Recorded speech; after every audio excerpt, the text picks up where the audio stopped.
কথা ক্লিয়ার শুনতে পাচ্ছে সবাই? সবাই একটু রেসপন্স করলে আচ্ছা ভাইয়া সবাইকে আচ্ছা, রেসপন্স সবাইকে করতে। তো আনমিউট করা, ক্লিয়ার শোনা যাচ্ছে। সবাইকে একটু আনমিউট করা আছে, তা না হলে ওকে। অনেকে জায়গা থেকে হুটহাট করে অনেক অদ্ভুত রকম মানে শব্দ চলে আসে। হ্যাঁ, এটা প্রায় সময়, হ্যাঁ ওকে, সমস্যা নেই। তাহলে হচ্ছে আমি আমার সেশনটা কন্টিনিউ করি, তারপর হচ্ছে লাস্টে একদম সবার শেষে যত কোশ্চেন আছে সেই কোশ্চেন পড়বে যাব। আর সেটাই সবচেয়ে ভালো হবে। তো আমি ফার্স্টে তবে আমার স্লাইড। তবে আমি একটু শরীফের মাঝখানে একটু ইন্টারফেয়ার করি। আপনার এই যে আপনারা যারা ওয়ার্কশপ গুলো করেছেন, আপনাদের কেন আমরা হোয়াটসঅ্যাপে আপনাদের কানেক্ট করতে বলি, যে সবসময় ইন্টারাকশনটা আমাদের সাথে যাতে হয়। আপনারা যারা এই ওয়ার্কশপটা করছেন, এগুলো সার্টিফিকেট গুলো আমরা আপনাদের হোয়াটসঅ্যাপ এবং মেইলের মধ্যে আমরা পাঠিয়ে দেব, ডিজিটাল সার্টিফিকেটটা। শরীফ, শুরু করতে পারেন আপনি। ওকে ভাইয়া।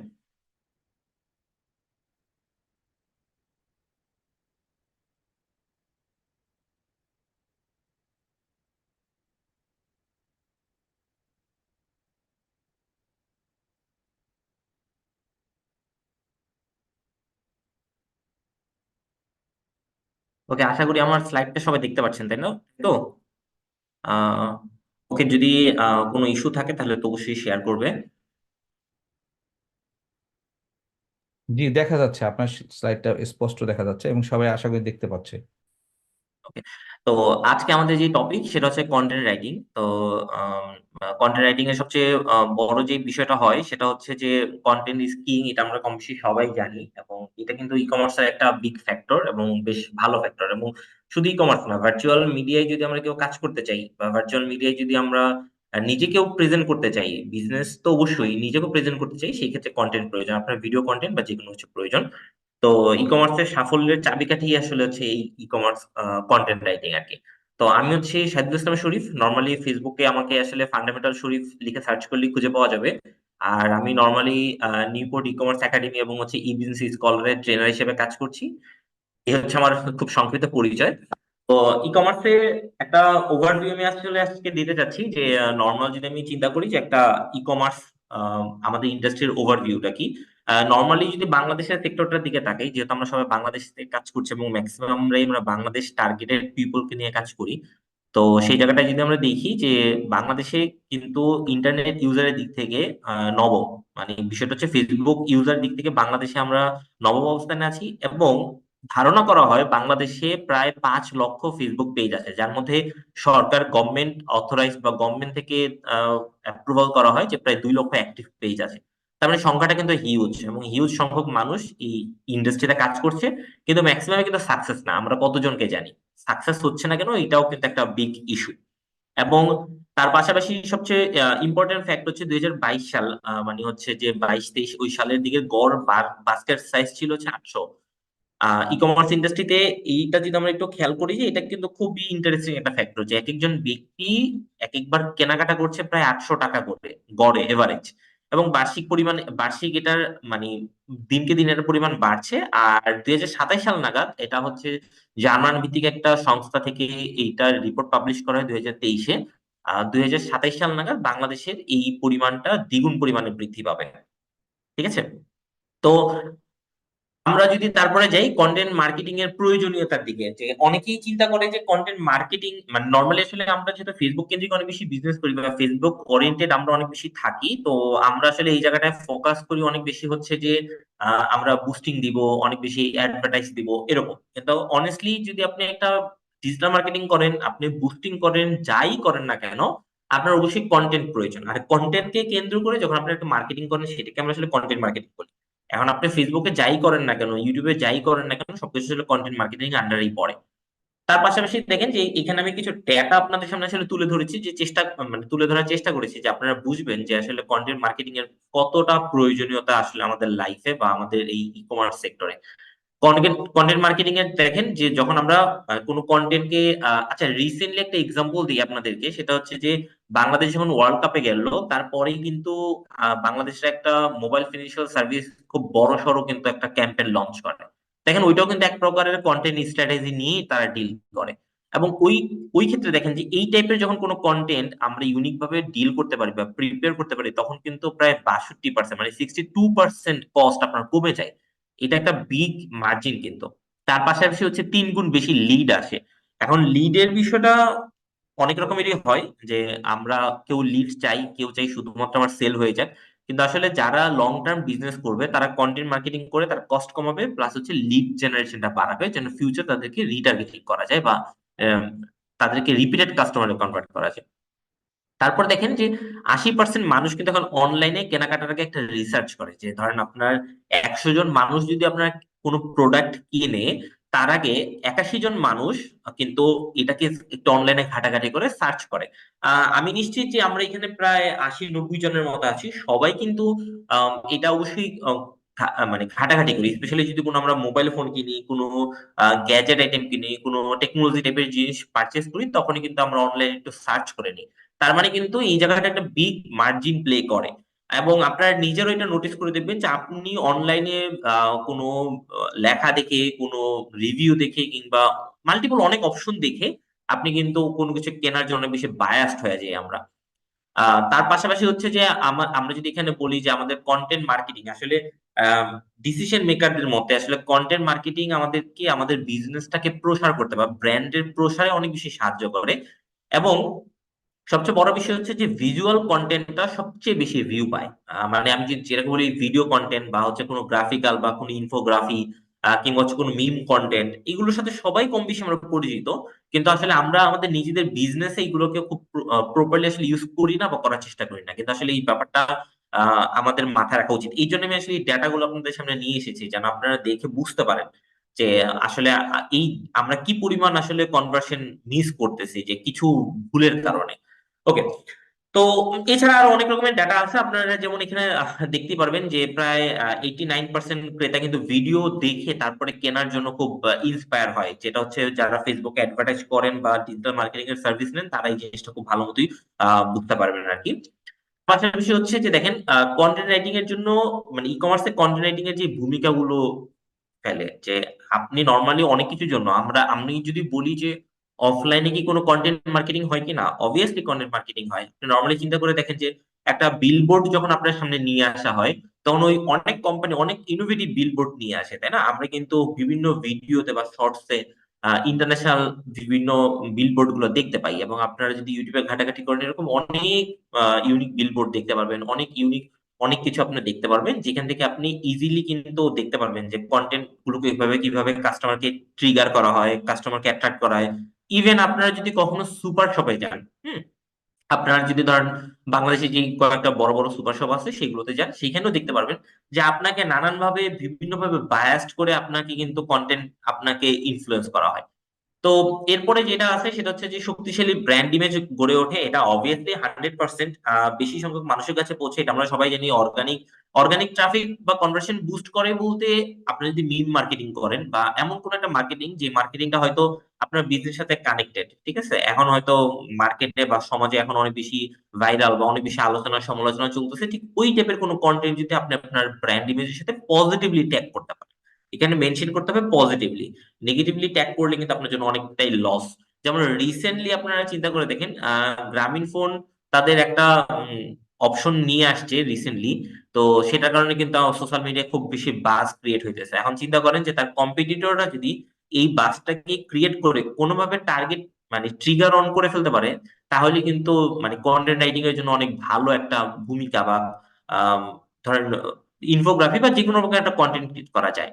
আর সার্চ ইঞ্জিনের উপর অবস্থান এটা অবশ্যই হেল্প করে, কারণ আপনার ভিউ যত বাড়তেছে তত বেশি সার্চ আপনাকে রেজাল্ট দিচ্ছে। ইউটিউবের ক্ষেত্রেও তাই, ফেসবুকের ক্ষেত্রেও তাই, এবং গুগলের ক্ষেত্রে তো অবশ্যই তাই, কারণ অনেক সময় আপনারা দেখবেন সার্চ দিলে ইমেজ সার্চ তো আমরা দেই, পাশাপাশি কিন্তু গুগল অনেক সময় আপনাকে ডিরেক্টলি ইমেজ দেখায় দেয়। আপনি যখনই সার্চ করবেন তার ডান পাশে আপনাকে ডিরেক্টলি গুগল ইমেজ দেখায়। তার মানে ওইখানেও কিন্তু আপনাকে একটা সার্চ রেজাল্ট দিতেছে। এবং সবচেয়ে ইম্পর্টেন্ট আপনার কন্টেন্ট রাইটিং এর ক্ষেত্রে মানে ই কমার্সের জন্য, সেটা হচ্ছে যে ব্র্যান্ড লয়ালিটি বৃদ্ধিতে সাহায্য করে।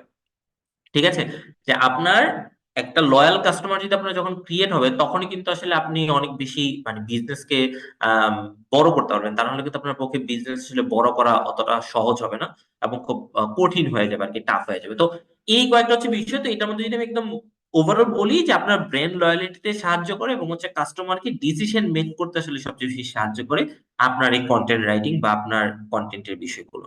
ঠিক আছে। ওকে।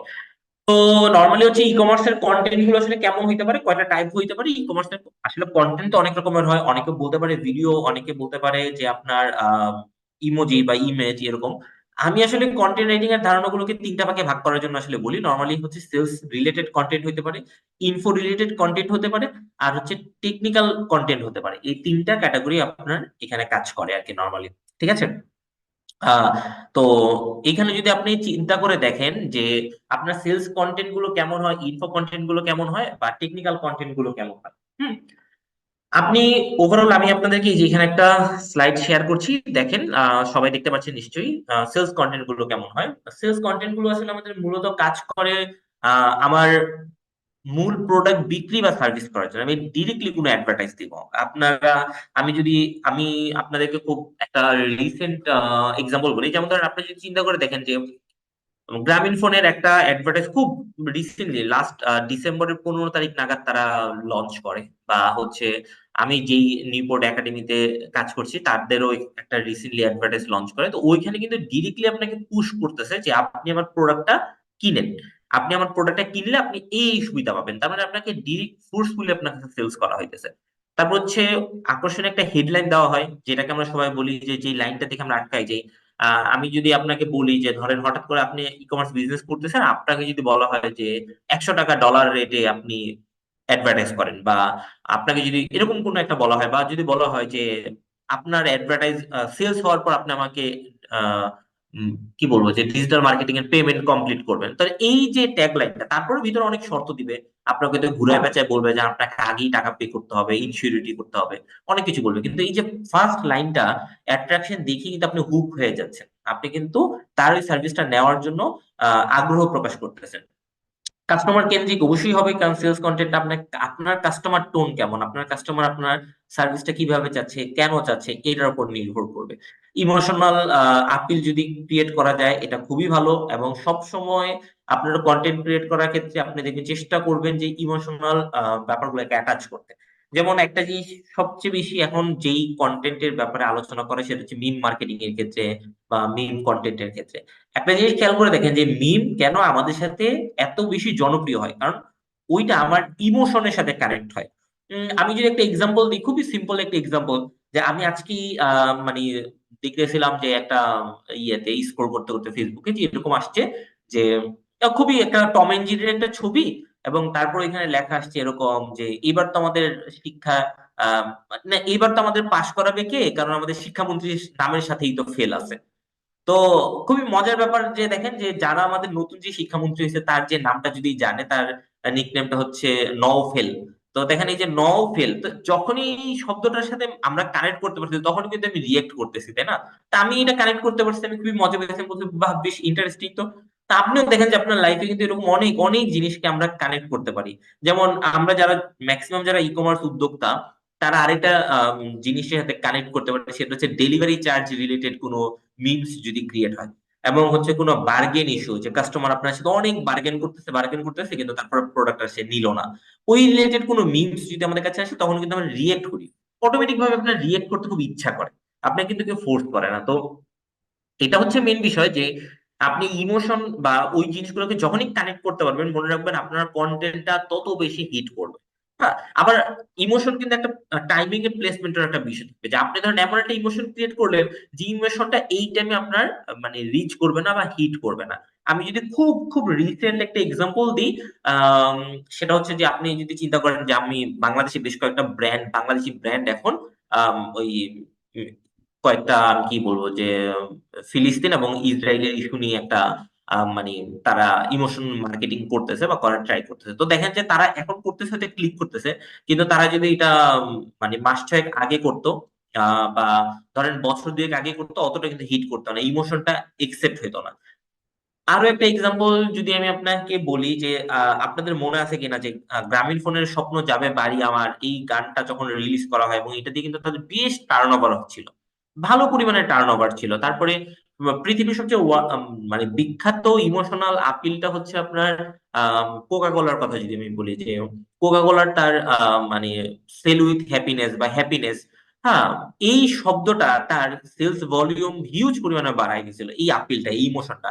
আপনারা দেখবেন যে এখনো কিন্তু আহ, যখন কোক তার অ্যাডভার্টাইজ লঞ্চ করে সেখানে কিন্তু এই হ্যাপিনেস বা গেট টুগেদারনেস বা মিউজিক এই জিনিসগুলোকে কানেক্ট করার ট্রাই করে। তো ইমোশনাল আপিল গুলো আপনাকে বুঝতে হবে যে আসলে কখন কোনটা করতেছেন এবং সেটা রাইট টাইমে করা হইতেছে কিনা। আরেকটা জিনিস হচ্ছে সেলস ফানেল আর ব্র্যান্ড আইডেন্টিটির সাথে অবশ্যই আপনাকে সামঞ্জস্য হতে হবে। আপনি যা খুশি তাই মানে, আমি যদি একটা কথা বলি যে ধরেন আপনাদের মধ্যে কেউ একজন হয়তো কাজ করতেছেন, আপনি হয়তো শু নিয়ে মানে জুতা বিক্রি করতেছেন, বা ধরেন আপনি মেয়েদের ড্রেস বিক্রি করতেছেন।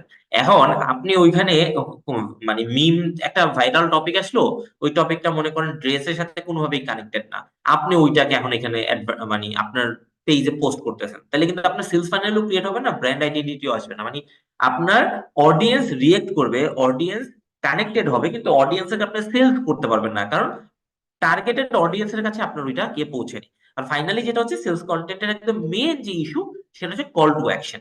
যে আপনি এখানে আপনার সেলস কন্টেন্ট গুলো থাকবেই একদম ডিরেক্টলি অ্যাপ্রোচ করা, ভাই তুমি আমার প্রোডাক্টটা কেনো এবং তোমার আমার প্রোডাক্টটা তোমার কেনা প্রয়োজন, এরকম একটা বিষয় থাকবে, ঠিক আছে? ওকে।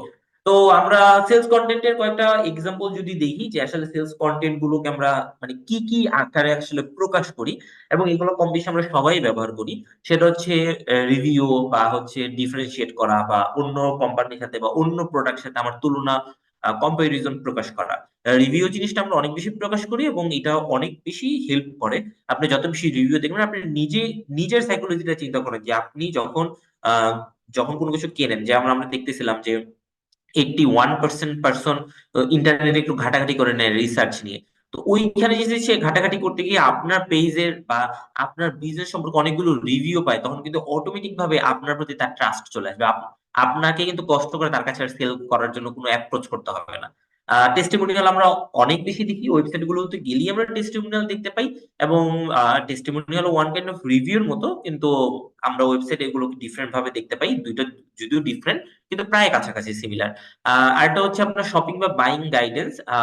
যে আপনি ধরেন আপনার একটা ওয়েবসাইট আছে, আপনি ধরেন কাজ করতেছেন ধরেন জামদানি শাড়ি নিয়ে, ঠিক আছে? আপনি জামদানি শাড়ি নিয়ে কাজ করতেছেন, ওই মুহূর্তে আপনি ওইখানে চিন্তা করে দেখলেন যে বাইং গাইডেন্স এর ক্ষেত্রে আর কি, যে জামদানি শাড়ি বিক্রি করবেন বা বিক্রি করার জন্য প্ল্যান করতেছেন, তো ওখানে আপনার একটা ব্লগ সাইট আছে। ওই ব্লগ সাইটে আপনি প্রকাশ করেন না এটা যে ভাই আমার এই পেজ আছে, আমার পেজ থেকে তুমি কিনো। আপনি বরং যে তাকে গাইডেন্স দেন যে ঠিক আছে, একটা জামদানি শাড়ি কেনার আগে কোন কোন জিনিসগুলো আপনার দেখা উচিত। কিংবা ধরেন আপনি ভিডিও পাবলিশ করলেন যে একটা জামদানি শাড়িকে কিভাবে সংরক্ষণ করা যায়, বা জামদানি শাড়ির বুনন কিভাবে চেনা যায়, জামদানি শাড়ির কোয়ালিটি কিভাবে ইনশিওর করা যায়, কিভাবে বার্গেন করা যায়, এরকম করে। এই জিনিসটা আপনাদেরকে এটা বলি, আমাদের কিন্তু এটা রিয়েল লাইফে অফলাইনেও এটা ঘটে। আমরা কিন্তু রিয়েল টাইমে এটা অফলাইনেও অনেক বেশি দেখি এবং বেশ ফিল করি, ঠিক আছে? যেমন আমি যদি আপনাকে একটু মেনশন করে বলি এরকম, যে আপনারা দেখবেন যে অফলাইনে যখন আপনারা কিনতে চান, অনেকে আপনাকে বলে যে ভাই এই প্রোডাক্টটা তো ভালো না, ওই প্রোডাক্টটা তো ভালো। তো আমি আপনাকে এরকম ইয়ে করতে পারছি, মানে ধরেন এইটা এটা এরকম কম্পারিজন আপনাকে করে দেয়, তখন আপনার কিন্তু তার প্রতি অনেক বেশি স্যাটিসফ্যাকশন আসে। আপনার কিন্তু তাকে অনেক ভালো লাগে এবং তখন মনে হয় যে ওকে ডান, আমি যদি ওনাকে মানে কি বলবো যে ওনার থেকে যদি কিনি উনি আমাকে ভালো জিনিসটাই দিবে। তো এই জিনিসটা কিন্তু আমাদের হয়, স্পেশালি কাঁচা বাজারে গেলে দেখবেন যে আপনি যার থেকে রেগুলার কিনেন, সে আপনাকে কিন্তু অনেক সময় বলবে যে ভাই এটা আমার থেকে নিয়েন না, আজকে এটা মাল ভালো না, বা এটা একটু দাম বেশি, আপনি 2 দিন পরে নেন, 2 দিন পরে। তার এই জিনিসটা বাইং গাইডেন্সটা যখন হয়, তখন কিন্তু আপনি ওই বায়ারের প্রতি অনেক বেশি মানে উইক হয়ে যান, অনেক বেশি স্যাটিসফ্যাকশন থাকে, আপনি এটাকে করবেন, ঠিক আছে? তারপর হচ্ছে যে আপনার কন্টেন্টের সেলস, আমরা ইমেল কপি করি, আমরা ইমেল মার্কেটিং করি যেটাকে বলি, অ্যাড কপি করি, অ্যাডভার্টাইজার করি, এসএমএস লঞ্চ করি, সেটাও আমরা করি, লিফলেট করি, খুবই কমন আমাদের জন্য, প্রেস রিলিজ দেই, সেটাও আমাদের খুবই common, PR, affiliate marketing content already আমি বাইং গাইডেন্স আপনাকে একটা এক্সাম্পল দিয়ে দিছি। হুম।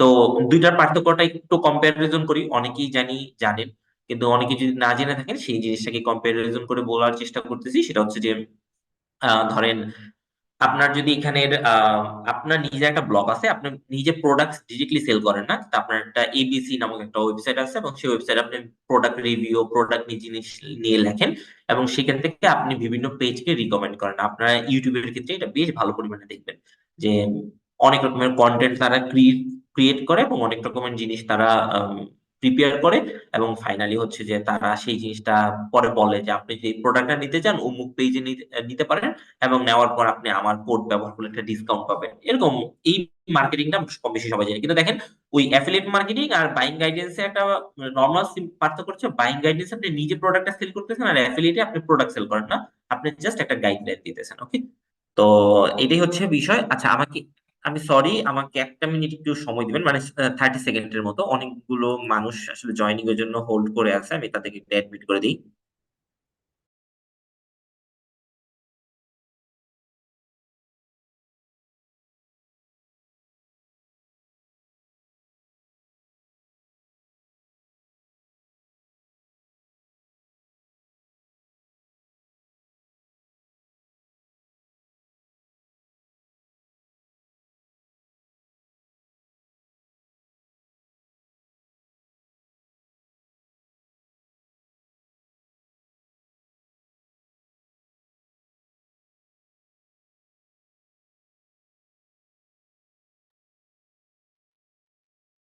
ওকে, সরি, আমি একটু পজ নেওয়ার জন্য ধন্যবাদ সবাইকে। আসলে আমি সবাইকে জয়েন রিকোয়েস্ট অ্যাপ্রুভাল করে দিয়েছি। ওকে, তো যেটা বলছিলাম যে তারপরে দেখেন যে আমাদের যেটা সবচেয়ে বেশি ইফেক্ট ফেলে সেটা হচ্ছে প্রোডাক্ট ডেসক্রিপশন, ছবি এবং ভিডিওর ক্ষেত্রে।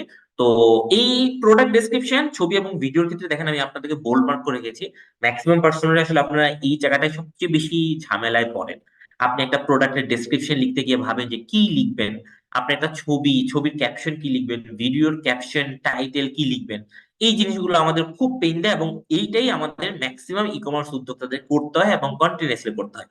তো আপনি যে কোনো প্রোডাক্ট, মানে যে কোনো প্রোডাক্টের ডেসক্রিপশন আপনি যখনই লিখবেন বা লিখার চেষ্টা করবেন, আপনাকে মাথায় রাখতে হবে যে আপনি কি লিখতেছেন। আপনি আপনার প্রসেসটা, মানে কন্টেন্ট লেখার জন্য আসলে অনেক বেশি আহ, চিন্তা আপনাকে আসলে করতে হবে। আমি পরে এই গাইডলাইন্স গুলোতে আসবো। তো প্রোডাক্ট ডেসক্রিপশনের ক্ষেত্রে আমি অনেককে এরকম দেখছি যে কিছু হ্যাশট্যাগ দিয়ে রেখে দেয়, প্রোডাক্টের কিছু মানে ধরেন জাস্ট লিখে যে নতুন আসলো এই প্রোডাক্ট, এইভাবে না লিখে আপনি নর্মালি চিন্তা করে দেখেন যে আপনার ওইখানে প্রোডাক্ট ডেসক্রিপশন বা একটা ছবি বা একটা ভিডিওর ক্যাপশনে কি কি লেখা উচিত। আমি কিন্তু ই কমার্সের জন্য বলতেছি। সে ফর এক্সাম্পল যে আপনি একটা মোবাইল সেল করবেন, বা ধরেন আপনি ধরে নেন খুব সিম্পল একটা সাদামাটা জিনিস আমি ধরে নিই। ধরেন আপনি একটা মাউস বিক্রি করবেন, ঠিক আছে?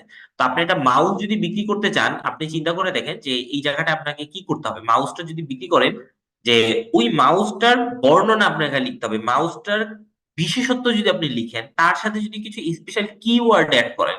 আমি কিন্তু হ্যাশট্যাগের কথা বলতেছি না, স্পেশাল কিওয়ার্ড মানে মাউসের কথা চিন্তা করেন। যে আপনি ফার্স্টে লিখলেন মাউসটা খুবই ভালো, মাউসটা খুব কোয়ালিটিফুল, এবং মাউসটার কি কি ফিচার আছে, ইউনিক ফিচার আপনি এখানে যদি লিখে দিতে পারেন। তার নিচে যদি আপনি কিছু কিওয়ার্ড অ্যাড করেন, লাইক মনে করেন মাউস, আপনি মাউসটা বাংলায় লিখলেন, মাউস ইংলিশে মাউস লিখলেন। মানুষ ভুল বানানে মাউস লিখলে কিভাবে লিখতে পারে সেই শব্দগুলো যদি আপনি অ্যাড করে দেন, আপনার দেখেন যে ফেসবুকের কাছে বা ইউটিউবের কাছে এগুলো সার্চ ভ্যালু, বা গুগলের কাছে সার্চ ভ্যালু অনেক বেড়ে যায়, এবং আপনার কাস্টমার কিন্তু অর্গানিক ভাবে আসবে। আপনি এরকমও দেখবেন যে 2 বছর পর এসে আপনাকে কাস্টমার ওই প্রোডাক্ট নক করতেছে, অথচ ওই ছবি এত দূরে যে ফেসবুকে সেটা কাজ করার কথা না। মানে আমি আমার পেজ গুলোতে এগুলো অনেক বেশি দেখতে পাই। সেই জন্য আমি বললাম, এটা কিন্তু আমার একদম পুরো রিয়েল টেস্ট করা একটা ফ্যাক্ট যে ফেসবুকও কিন্তু আপনাকে কিওয়ার্ডের একটা ভ্যালু দেয়।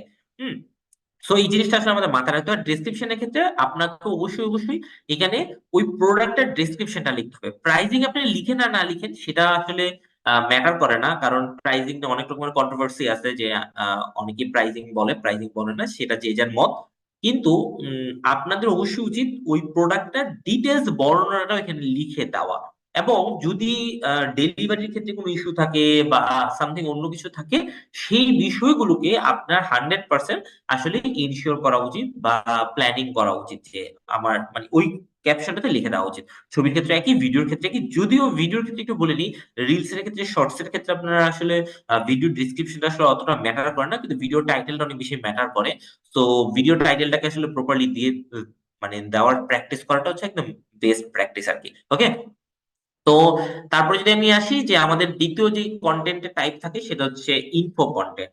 ইনফো কন্টেন্ট গুলো কি? ইনফো কন্টেন্ট গুলো অলরেডি আপনাদের সাথে আমি আলোচনা করতে করতে অনেকটা শেয়ার করে ফেলছি। তাও আমি আপনার একটু বলি যে আপনার প্রোডাক্টের, লাইক মনে করেন যে আমি খুবই নর্মালি, আমাদের দেশে এখন ম্যাক্সিমাম মানুষ যে জিনিসগুলো নিয়ে কাজ করে, ফুড নিয়ে কাজ করে বা ক্লোদিং নিয়ে কাজ করে। তো আমি ফুড রিলেটেডই বলি যে আপনি ফুড নিয়ে আপনার আপনার যেটা ফুড সেই ফুডটা কেন মানে ইউনিক, বা সেই ফুডটা খেলে মানুষের কি কি হয় সেটার যুক্তিটা বা তথ্য প্রমাণ আপনাকে এখানে দিতে হবে। এবং সেই জিনিসগুলো যদি অথেন্টিক ওয়েতে, সরি, অথেন্টিক ওয়ে দিতে পারেন তাহলে কিন্তু ভালো হয়। আমি একটা এক্সাম্পল আপনাদের সাথে একটু শেয়ার করি। ফর এক্সাম্পল, যে ধরেন আপনারা দেখবেন যে এখন যারা অর্গানিক ফুড সেল করে তারা তো লাইভে এসে সেল করে, তাই না? তো লাইভ এসে যখন তারা সেল করে তারা কিন্তু ওই রিলেটেড, মানে ওই ফুডটা গ্রহণ করলে আপনার কি কি কি হবে, আপনার কোলেস্টেরল কমে যাবে, আপনার ব্লাড প্রেশার কন্ট্রোলে থাকবে, আপনার ডায়াবেটিস কমে যাবে, সেই ইনফরমেশন গুলো দেয়। এখন চিন্তা করে দেখেন, কোনো মানুষ যদি এই তথ্যগুলোকে আরো বেশি ভেরিফাই ওয়েতে দিতে পারতো তাহলে তারটা অনেক বেশি সেল হইতো না? এবং এটাও একজন করেনও। এটা একদম আমি মানে আপনাদেরকে যদি বলি যে ফুড নিয়ে যদি আমি এক্সাম্পল দিতেছি, আপনারা নেচেরো এবং হচ্ছে ঘরের বাজার এই দুটোকে কম্পেয়ার করে দেবেন, তো ওনারা কিন্তু বিভিন্ন ইনফরমেশন আপনাদেরকে দেয় যে এটা খাইলে এরকম হবে, ওরকম হবে, এই সেই হবে, আপনি সুস্থ হয়ে যাবেন, আপনার কোনো রোগ বালাই থাকবে না। এবং এটা নর্মালি আপনার সেলস বা মার্কেটিং অ্যাপ্রোচ এরকম থাকবে। কিন্তু মজার ব্যাপার হচ্ছে নেচারও কিন্তু আপনাকে বিভিন্ন রকম ল্যাব টেস্ট করে দেখায় মাঝে মাঝে। হ্যাঁ, উনি করে কি মাঝে মাঝে বিভিন্ন ল্যাব টেস্ট দেখায়। এবং এই যে ল্যাব টেস্ট যখন মানুষ দেখে, যে তখন কিন্তু সে বায়াসড হয়ে যায়, যে সে চিন্তা করে যে সে মিথ্যা বলবে, ঠিক আছে, কিন্তু ল্যাব টেস্টও তার মিথ্যা বলতে পারবে না।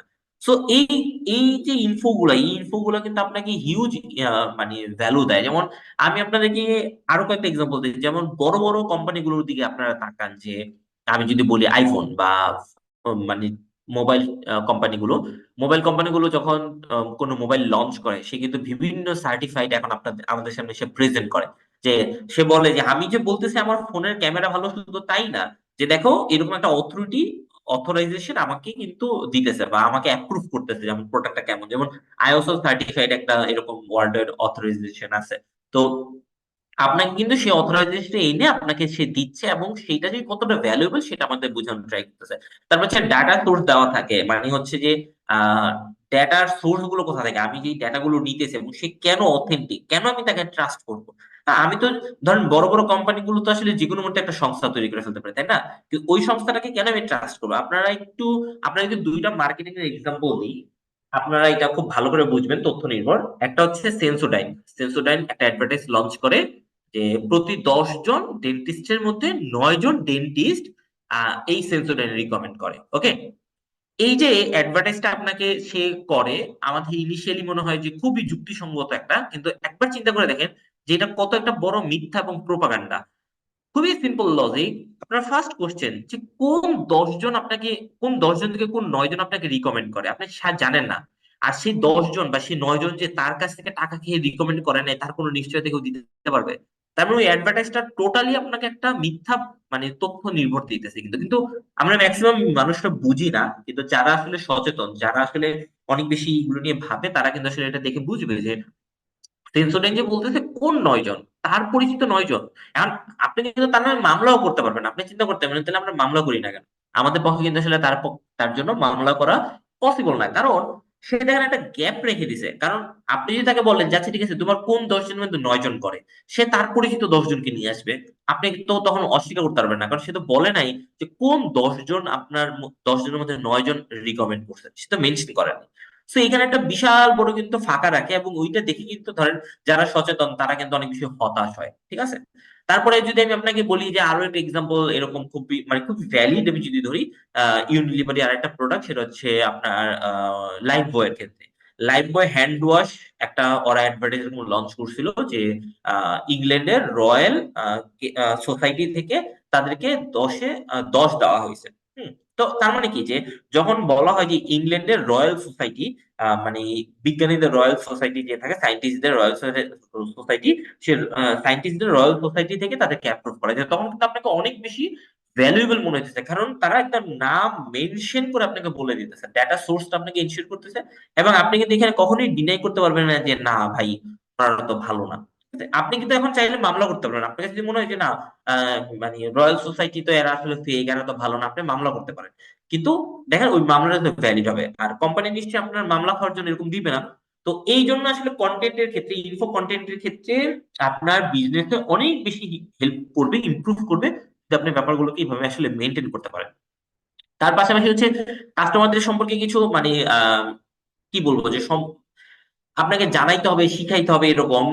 আমি আপনাকে যদি বলি যে আমি একদম একদম এক্সাক্ট এখন একটা এক্সাম্পল দিই, সেটা হচ্ছে যে আপনারা যারা অনলাইন বিজনেস করেন তাদের যদি ই কমার্সকে অটোমেশন করার কথা বলি, এই ই কমার্স অটোমেশনটা অনেকেরই মাথায় আসবে না, অনেকেই আসলে বুঝবেন না বিষয়টা।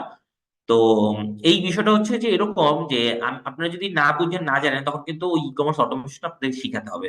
তো নিউপোর্ট একটা কোম্পানি আছে, যে কোম্পানিটা হচ্ছে আপনাদের ই কমার্স অটোমেশনটা খুব প্রপারলি আসলে শিখানোর চেষ্টা করতেছে, বারবার আপনাদের শিখায়। কাস্টমার আসলে অনেকেই বুঝেন, অনেক কিছুই জানে না, তো এইটা একটা ফ্যাক্ট। তো এই জিনিসটা হচ্ছে যে আপনি যখন আপনি এমন কোন একটা প্রোডাক্ট যদি মার্কেটে নিয়ে আসেন, যেই প্রোডাক্টটা মানুষ মানুষের প্রয়োজন কিন্তু সে বুঝতেছে না কিভাবে ব্যবহার করবে, তাহলে আপনাকে কিন্তু কি করতে হবে, আপনাকে ওইখানে শিখাইতে হবে। তার একটা আরো দুইটা এক্সাম্পল আছে খুব সবার সাথে এটা কানেক্টেড এবং পরিচিত। সেটা হচ্ছে আপনারা এখন যেই মাধ্যমে আমার ক্লাসটা করতেছে, ওয়ার্কশপটা, সেটা হচ্ছে জুম এবং হচ্ছে গুগল মিট। প্রথম যখন প্যান্ডামিকের সময় গুগল জুম আসে এবং গুগল মিট আসে, তখন কিন্তু আসলে আমরা এটার সাথে অভ্যস্ত ছিলাম না, আমরা বুঝতাম না কিভাবে কাজ করে কি করে। কিন্তু আস্তে আস্তে দেখেন আমরা সেটার সাথে কিন্তু খুব নর্মাল ভাবে অভ্যস্ত হয়ে গেছি এবং আমরা ডে বাই ডে সেটা শিখেও ফেলছি। এখন প্রথমে কিন্তু জুমকে এই কষ্টটা করতে হয়েছে, তাকে কিন্তু শিখাইতে হয়েছে, তাকে কিন্তু ট্রাস্ট করাইতে হয়েছে। তো আপনার প্রোডাক্টের প্যাটার্নটা কেমন, আপনার প্রোডাক্টটা কি, সেটার উপর ডিপেন্ড করে আসলে এই জিনিসটা কাজ করবে আর কি। ওকে, যে নিরপেক্ষ প্রকাশভঙ্গি থাকবে, আপনার ইনফো প্রকাশের ক্ষেত্রে অবশ্যই নিরপেক্ষ থাকতে হবে। যেমন আপনি যদি কম্পেয়ার করলেন এরকম যে ধরেন আপনি আমি আরেকটা মানে যে এক্সাম্পল গুলো আমরা খুব ঘন ঘন দেখি, সেটা হচ্ছে যে আমরা মোবাইলের রিভিউ গুলা দেখি বিভিন্ন, আমাদের যে টেক ইউটিউবাররা আছে তারা আসলে বিভিন্ন মোবাইল রিভিউ দেয়। চিন্তা করে দেখেন যে ওই রিভিউ দেওয়ার সময় সে যদি আসলে নিরপেক্ষ না থাকে, মনে করেন যে সে আইফোন ইউজার, সে আইফোনকে অনেক পছন্দ করে, ঠিক আছে, তাহলে সে আইফোনের গুণগান করবে, আইফোন মানে আইফোন যে সব, আর মনে করেন বাকি ফোন গুলোকে সে বলবে যে না এগুলো জঘন্য, এগুলো খারাপ, এরকম আসলে প্রকাশভঙ্গি করা যাবে না। একদম নিউট্রাল পজিশন থেকে আপনাকে আসলে সবসময় মতামত দিতে হবে। আর হচ্ছে কাস্টমার জীবনে ভ্যালু অ্যাড করে এমন কন্টেন্ট আসলে আমাদের এখানে দেওয়া উচিত। এবং ম্যাক্সিমাম কোম্পানিগুলো কিন্তু আসলে এইটাই করে, যে তারা এরকম এরকম এখানের ভ্যালু গুলো দেওয়ার চেষ্টা করে, বা ধরেন কাস্টমারের ইনফো কন্টেন্ট গুলো যেগুলো আমাদের লাইফকে অনেক বেশি ইজি করে, বা আমরা অনেক বেশি হ্যাপি হই ওই ইনফরমেশন গুলো নিয়ে। এবং ফাইনালি মানে ইনফো কন্টেন্টের মেইন অ্যাপ্রোচ হচ্ছে আপনি সরাসরি সেল করতে পারবেন না বা চেষ্টা করা যাবে না। এই যে এত কিছু বললাম, যে আপনি আপনাকে যতগুলো এক্সাম্পল বললাম, প্রত্যেকটা এক্সাম্পলে দেখবেন, আপনি ভিডিওগুলো সার্চ করে দেখবেন, কোথাও আপনাকে বলে নাই যে আপনি আপনার প্রোডাক্টটা কিনেন। আপনি তা সেন্সোডাইনের ক্ষেত্রে দেখেন, আপনাকে বলে না যে আমার প্রোডাক্টটা কিনেন, হ্যাঁ, বা ডিসকাউন্টের কোনো অফার সে করে না, সে শুধু একটা ইনফরমেশন আপনার সাথে শেয়ার করে দিছে। আপনি চিন্তা করে দেখেন যে ইয়ের কথা, আমি লাইফ বয়ের কথা বলছি, একই অবস্থা। আপনি ঘরের বাজার বা নেচারের কথা বলতে, তারা যেই ইনফরমেশন গুলো যখন মানে যেই ইনফো কন্টেন্ট গুলো বানায়, সেই কন্টেন্টে কোথাও তার অ্যাপ্রোচ থাকে না, কল টু অ্যাকশন থাকে না যে আপনি আমার প্রোডাক্টটা কিনতে হবে, বা ওইরকম কিছু অপশন তারা রাখে না, ঠিক আছে, ওই ভিডিও কন্টেন্টের মধ্যে থাকেই না। তো এইটা হচ্ছে ইনফো কন্টেন্টের মেন মানে পয়েন্ট, যে আপনি সরাসরি সেল করার চেষ্টা করবেন না, আপনি এখানে তাদেরকে হেল্প করবেন, তাদের ইনফরমেশন দিবেন, তাদের তাদের কম্পারিজন দিবেন, তাদেরকে শেখাবেন, তাদের জার্নিটা ইজি করবেন, কিন্তু বলবেন না যে আমার থেকে প্রোডাক্ট কেনো। আপনার এইসব বিহেভিয়ারে আপনার সাথে স্যাটিসফ্যাকশন, মানে আপনার প্রতি স্যাটিসফ্যাকশন আসবে, দেন হচ্ছে সে আপনার প্রোডাক্টটা কেনার জন্য অ্যাপ্রোচ করবে। ওকে, সরি। ওকে, তো তারপরে হচ্ছে আমাদের এই ইনফো কন্টেন্টের কয়েকটা এক্সাম্পল যদি আমরা দেখি, সেটা হচ্ছে আমাদের এইগুলো সবগুলোই আমাদের খুবই পরিচিত। সেটা হচ্ছে আমরা ব্লগ বা আর্টিকেল যদি লিখি, আমরা যদি কোনো নিউজ লেটার পাঠাই, আপনারা দেখবেন যে বিভিন্ন কোম্পানি যখন আমাদেরকে নিউজ লেটার পাঠায়, তখন কিন্তু সে আমাকে বলে না আপনি আমার প্রোডাক্টটা কিনেন, সে হয়তো কোনো আপডেট পাঠায়, সে হয়তো প্রোডাক্ট রিলেটেড বা ইন্ডাস্ট্রি রিলেটেড কোনো ইনফরমেশন পাঠায়। সে আপনাকে চেষ্টা করে এমন একটা নিউজ লেটার পাঠাতে যেটা তার বিজনেসের সাথে কানেক্টেড, এবং সেই ইনফরমেশনটা পেয়ে আপনি কি হবেন, হ্যাপি হবেন, এবং দিন শেষে তার প্রতি লয়াল হয়ে যাবেন।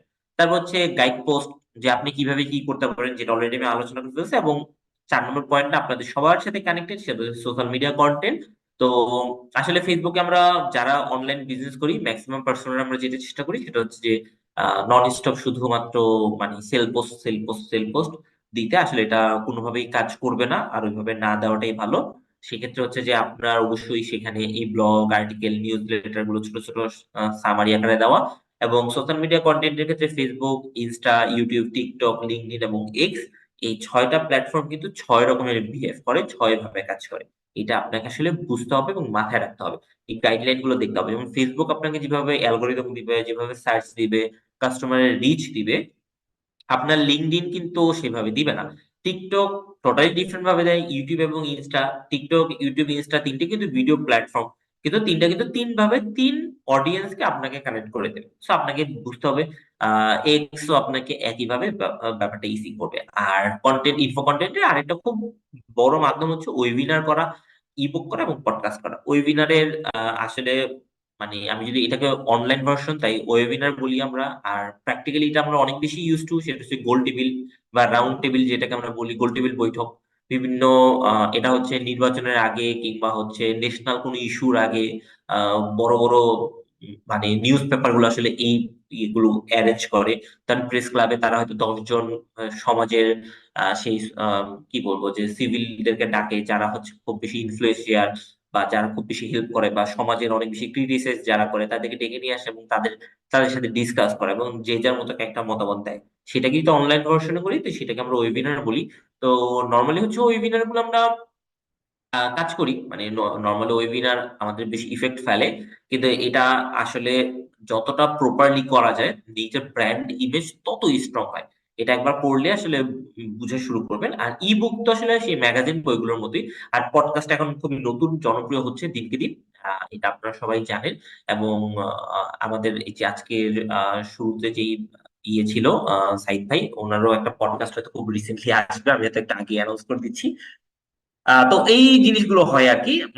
যাই হোক, এখন হচ্ছে যে আমরা যদি পরবর্তী যে থার্ড কন্টেন্টের যে তৃতীয় যে ধরন ছিল, হ্যাঁ, তৃতীয় ধরনটা ছিল হচ্ছে আমাদের টেকনিক্যাল কন্টেন্ট। টেকনিক্যাল কন্টেন্ট গুলো কেমন হয়? এই ক্ষেত্রে একটা জিনিস হচ্ছে আপনাকে মেনশন রাখতে হবে, সেটা হচ্ছে নির্ভুল এবং পরিষ্কার তথ্য থাকতে হবে। টেকনিক্যাল কন্টেন্টে কোনো রকমের ইরর রাখা যাবে না। হ্যাঁ, এই টেকনিক্যাল কন্টেন্ট আমরা কম বেশি সবাই দেখি। সেটা হচ্ছে সেই যারা টেক ইউটিউবার থাকে, তারা কিন্তু খুব বেশি একদম নিখুঁত। আপনি দেখবেন যে এরকম অনেক অনেক ইউটিউবার আছে যারা হচ্ছে একটা ফোনের একদম ডেপথ অ্যানালাইসিস পর্যন্ত দেয়। এবং এমনও ওয়ার্ল্ড ওয়াইড, এটা বাংলাদেশে যদি এরকম কেউ নাই, কিন্তু ওয়ার্ল্ড ওয়াইড অনেক আছে যারা বাংলাদেশ, সরি আমি কারেকশন করিনি, বাংলাদেশে রিসেন্টলি এটা মানে চালু হয়ে গেছে। কিন্তু এটা ওয়ার্ল্ড ওয়াইড খুব জনপ্রিয় ছিল। একটা ফোন খুলে খুলে পার্ট ধরে ধরে ধরে ধরে মাইক্রোস্কোপ ভিডিওর মাধ্যমে দেখাইতো। এখন বাংলাদেশে সেটা হয়। আপনার বাংলাদেশে বেশ কয়েকজন ইউটিউবারের মাঝে যারা ফোনের পার্ট গুলোকে এরকম করে দেখায়, একদম পুরো ডিটেল। আর একটা হচ্ছে ইনফরমেশন আপনাকে দেয়।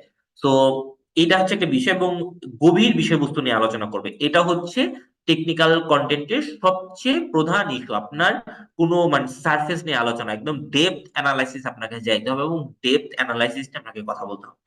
তারপর হচ্ছে মূল সমস্যার সমাধান, যে আপনার যেই টার্গেট, যেই সমস্যাটা নিয়ে আপনি আলোচনা করতেছেন সেটার জন্য সমাধান আপনার কাছে থাকে। তারপরে হচ্ছে এই কন্টেন্টের আরেকটা প্রধান বৈশিষ্ট্য হচ্ছে হাইলি টার্গেটেড পিপলদের কাছে যায়। আমি যদি আপনাকে বলি যেমন আহ, খুব গভীর নলেজ বা একদম ডিপ নলেজ কারা রাখতে চায়, আহ, যে ওই পেশায় খুব বেশি হাইলি ইন্টারেস্টেড। একটা এক্সাম্পল বলি, যে ধরেন কোনো ব্যক্তি যদি ধরেন ধরেন মসলিন কাপড়ের উপর, হ্যাঁ, বা হচ্ছে মসলিনের উপর অনেক বেশি সে অ্যাট্রাক্টেড বা মসলিনের প্রতি সে অনেক বেশি আগ্রহী। তো সেই যদি তখন কি করে, সেই যদি তখন ওইখানে একটা ডেপথ অ্যানালাইসিস টপিক পায়, সে কিন্তু এটা পড়বে না। মানে কি, যে আমরা ওইখানে কানেক্ট করতে পারতেছি।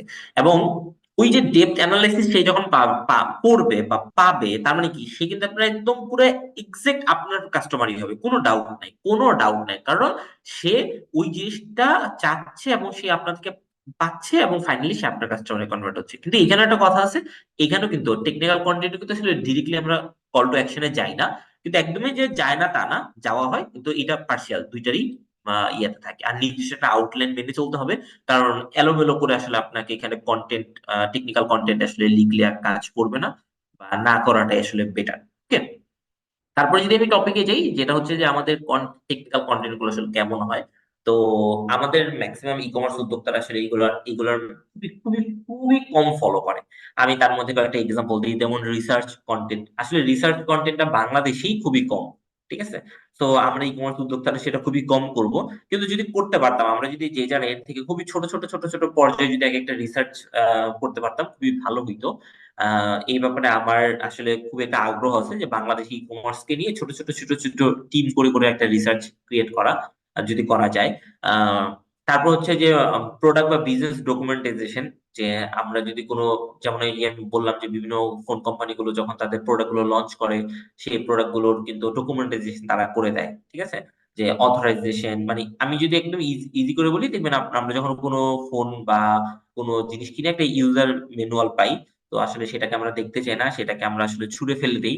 তো সেইখানে কিন্তু এই প্রোডাক্টের ডিটেলস ডকুমেন্টাইজেশন গুলো থাকে, লেখা থাকে। তো এটা আসলে আমরা আমাদের প্রোডাক্টের ক্ষেত্রে খুব একটা করতে চাই না, কারণ ফুড বলেন, ড্রেস বলেন, কারণ আমাদের প্রোডাক্ট গুলো হচ্ছে অতটা অথেন্টিক থাকে না।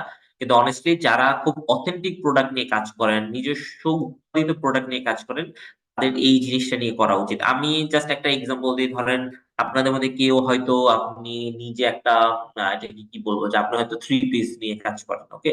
তো আপনি এবার থ্রি পিস গুলোকে ইউনিক ভাবে বিল্ড করেন বা প্রিপেয়ার করেন, বা কালেকশন আছে, বা আপনার এই প্রোডাক্ট গুলোর পিছনে কোনো ইউনিক হিস্ট্রি আছে। ফর এক্সাম্পল আমি আপনাদেরকে একটু ইজি করে বলার জন্য বলি, যেমন ধরেন আপনি হয়তো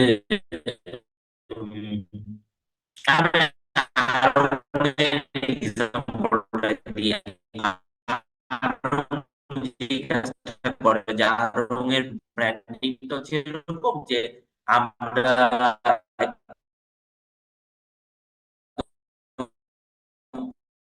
প্রত্যন্ত গ্রামের নারীদেরকে কি করছি, সহযোগিতা করতেছে।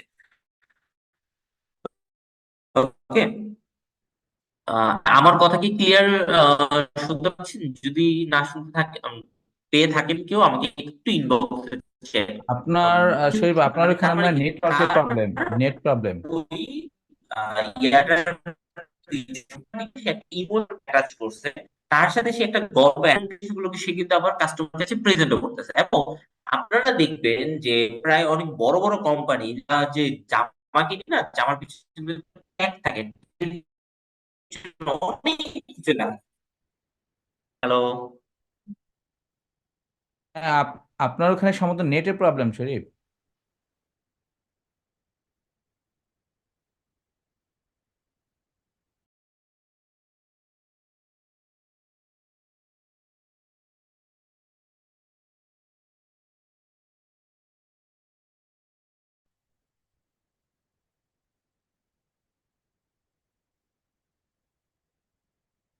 হ্যালো? হ্যাঁ, আপনার ওখানে সম্ভবত নেটের প্রবলেম, নেট প্রবলেম আপনার ওখানে। আচ্ছা আচ্ছা ভাই, এখন কি ঠিক আছে ভাইয়া? হ্যাঁ, হ্যাঁ। এখন কি ঠিক আছে, ক্লিয়ার এখন? হ্যাঁ, আপনি জাস্ট এখন ক্লিয়ার শোনা যাচ্ছে। ওকে ভাই, আমি কতটুকু, মানে কতটুকু থেকে আসলে ক্লিয়ার শোনা যায় না সেটা বললে আমি হয়তো ওখান থেকে আবার একটু। লাস্ট যে স্লাইডে ছিলেন তার আগের স্লাইড থেকে ক্লিয়ার শোনা যায়নি। তার আগের স্লাইড কি পুরোটাই? হ্যাঁ, হ্যাঁ, পুরোটাই। আচ্ছা আচ্ছা আচ্ছা, ওকে ভাইয়া, আমি স্ক্রিনটা শেয়ার করে নিই।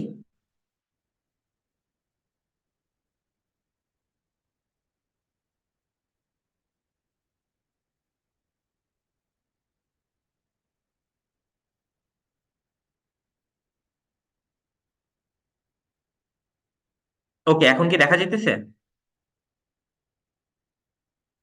হ্যাঁ, দেখা যাচ্ছে, দেখা যাচ্ছে। আচ্ছা আচ্ছা, ওকে ভাই, আমি তাহলে জুম করে দিচ্ছি। ওকে, আমি এই স্লাইডটা থেকে আবার টোটালি শুরু করতেছি। তো কন্টেন্টের ধারণার, মানে আমরা তিন ধরনের কন্টেন্ট আসলে দেখে ফেলছি। তো লাস্ট কন্টেন্টটা হচ্ছে আসলে আমাদের টেকনিক্যাল কন্টেন্ট, টেকনিক্যাল রিলেটেড যে জিনিসগুলো থাকে সেই টেকনিক্যাল কন্টেন্ট।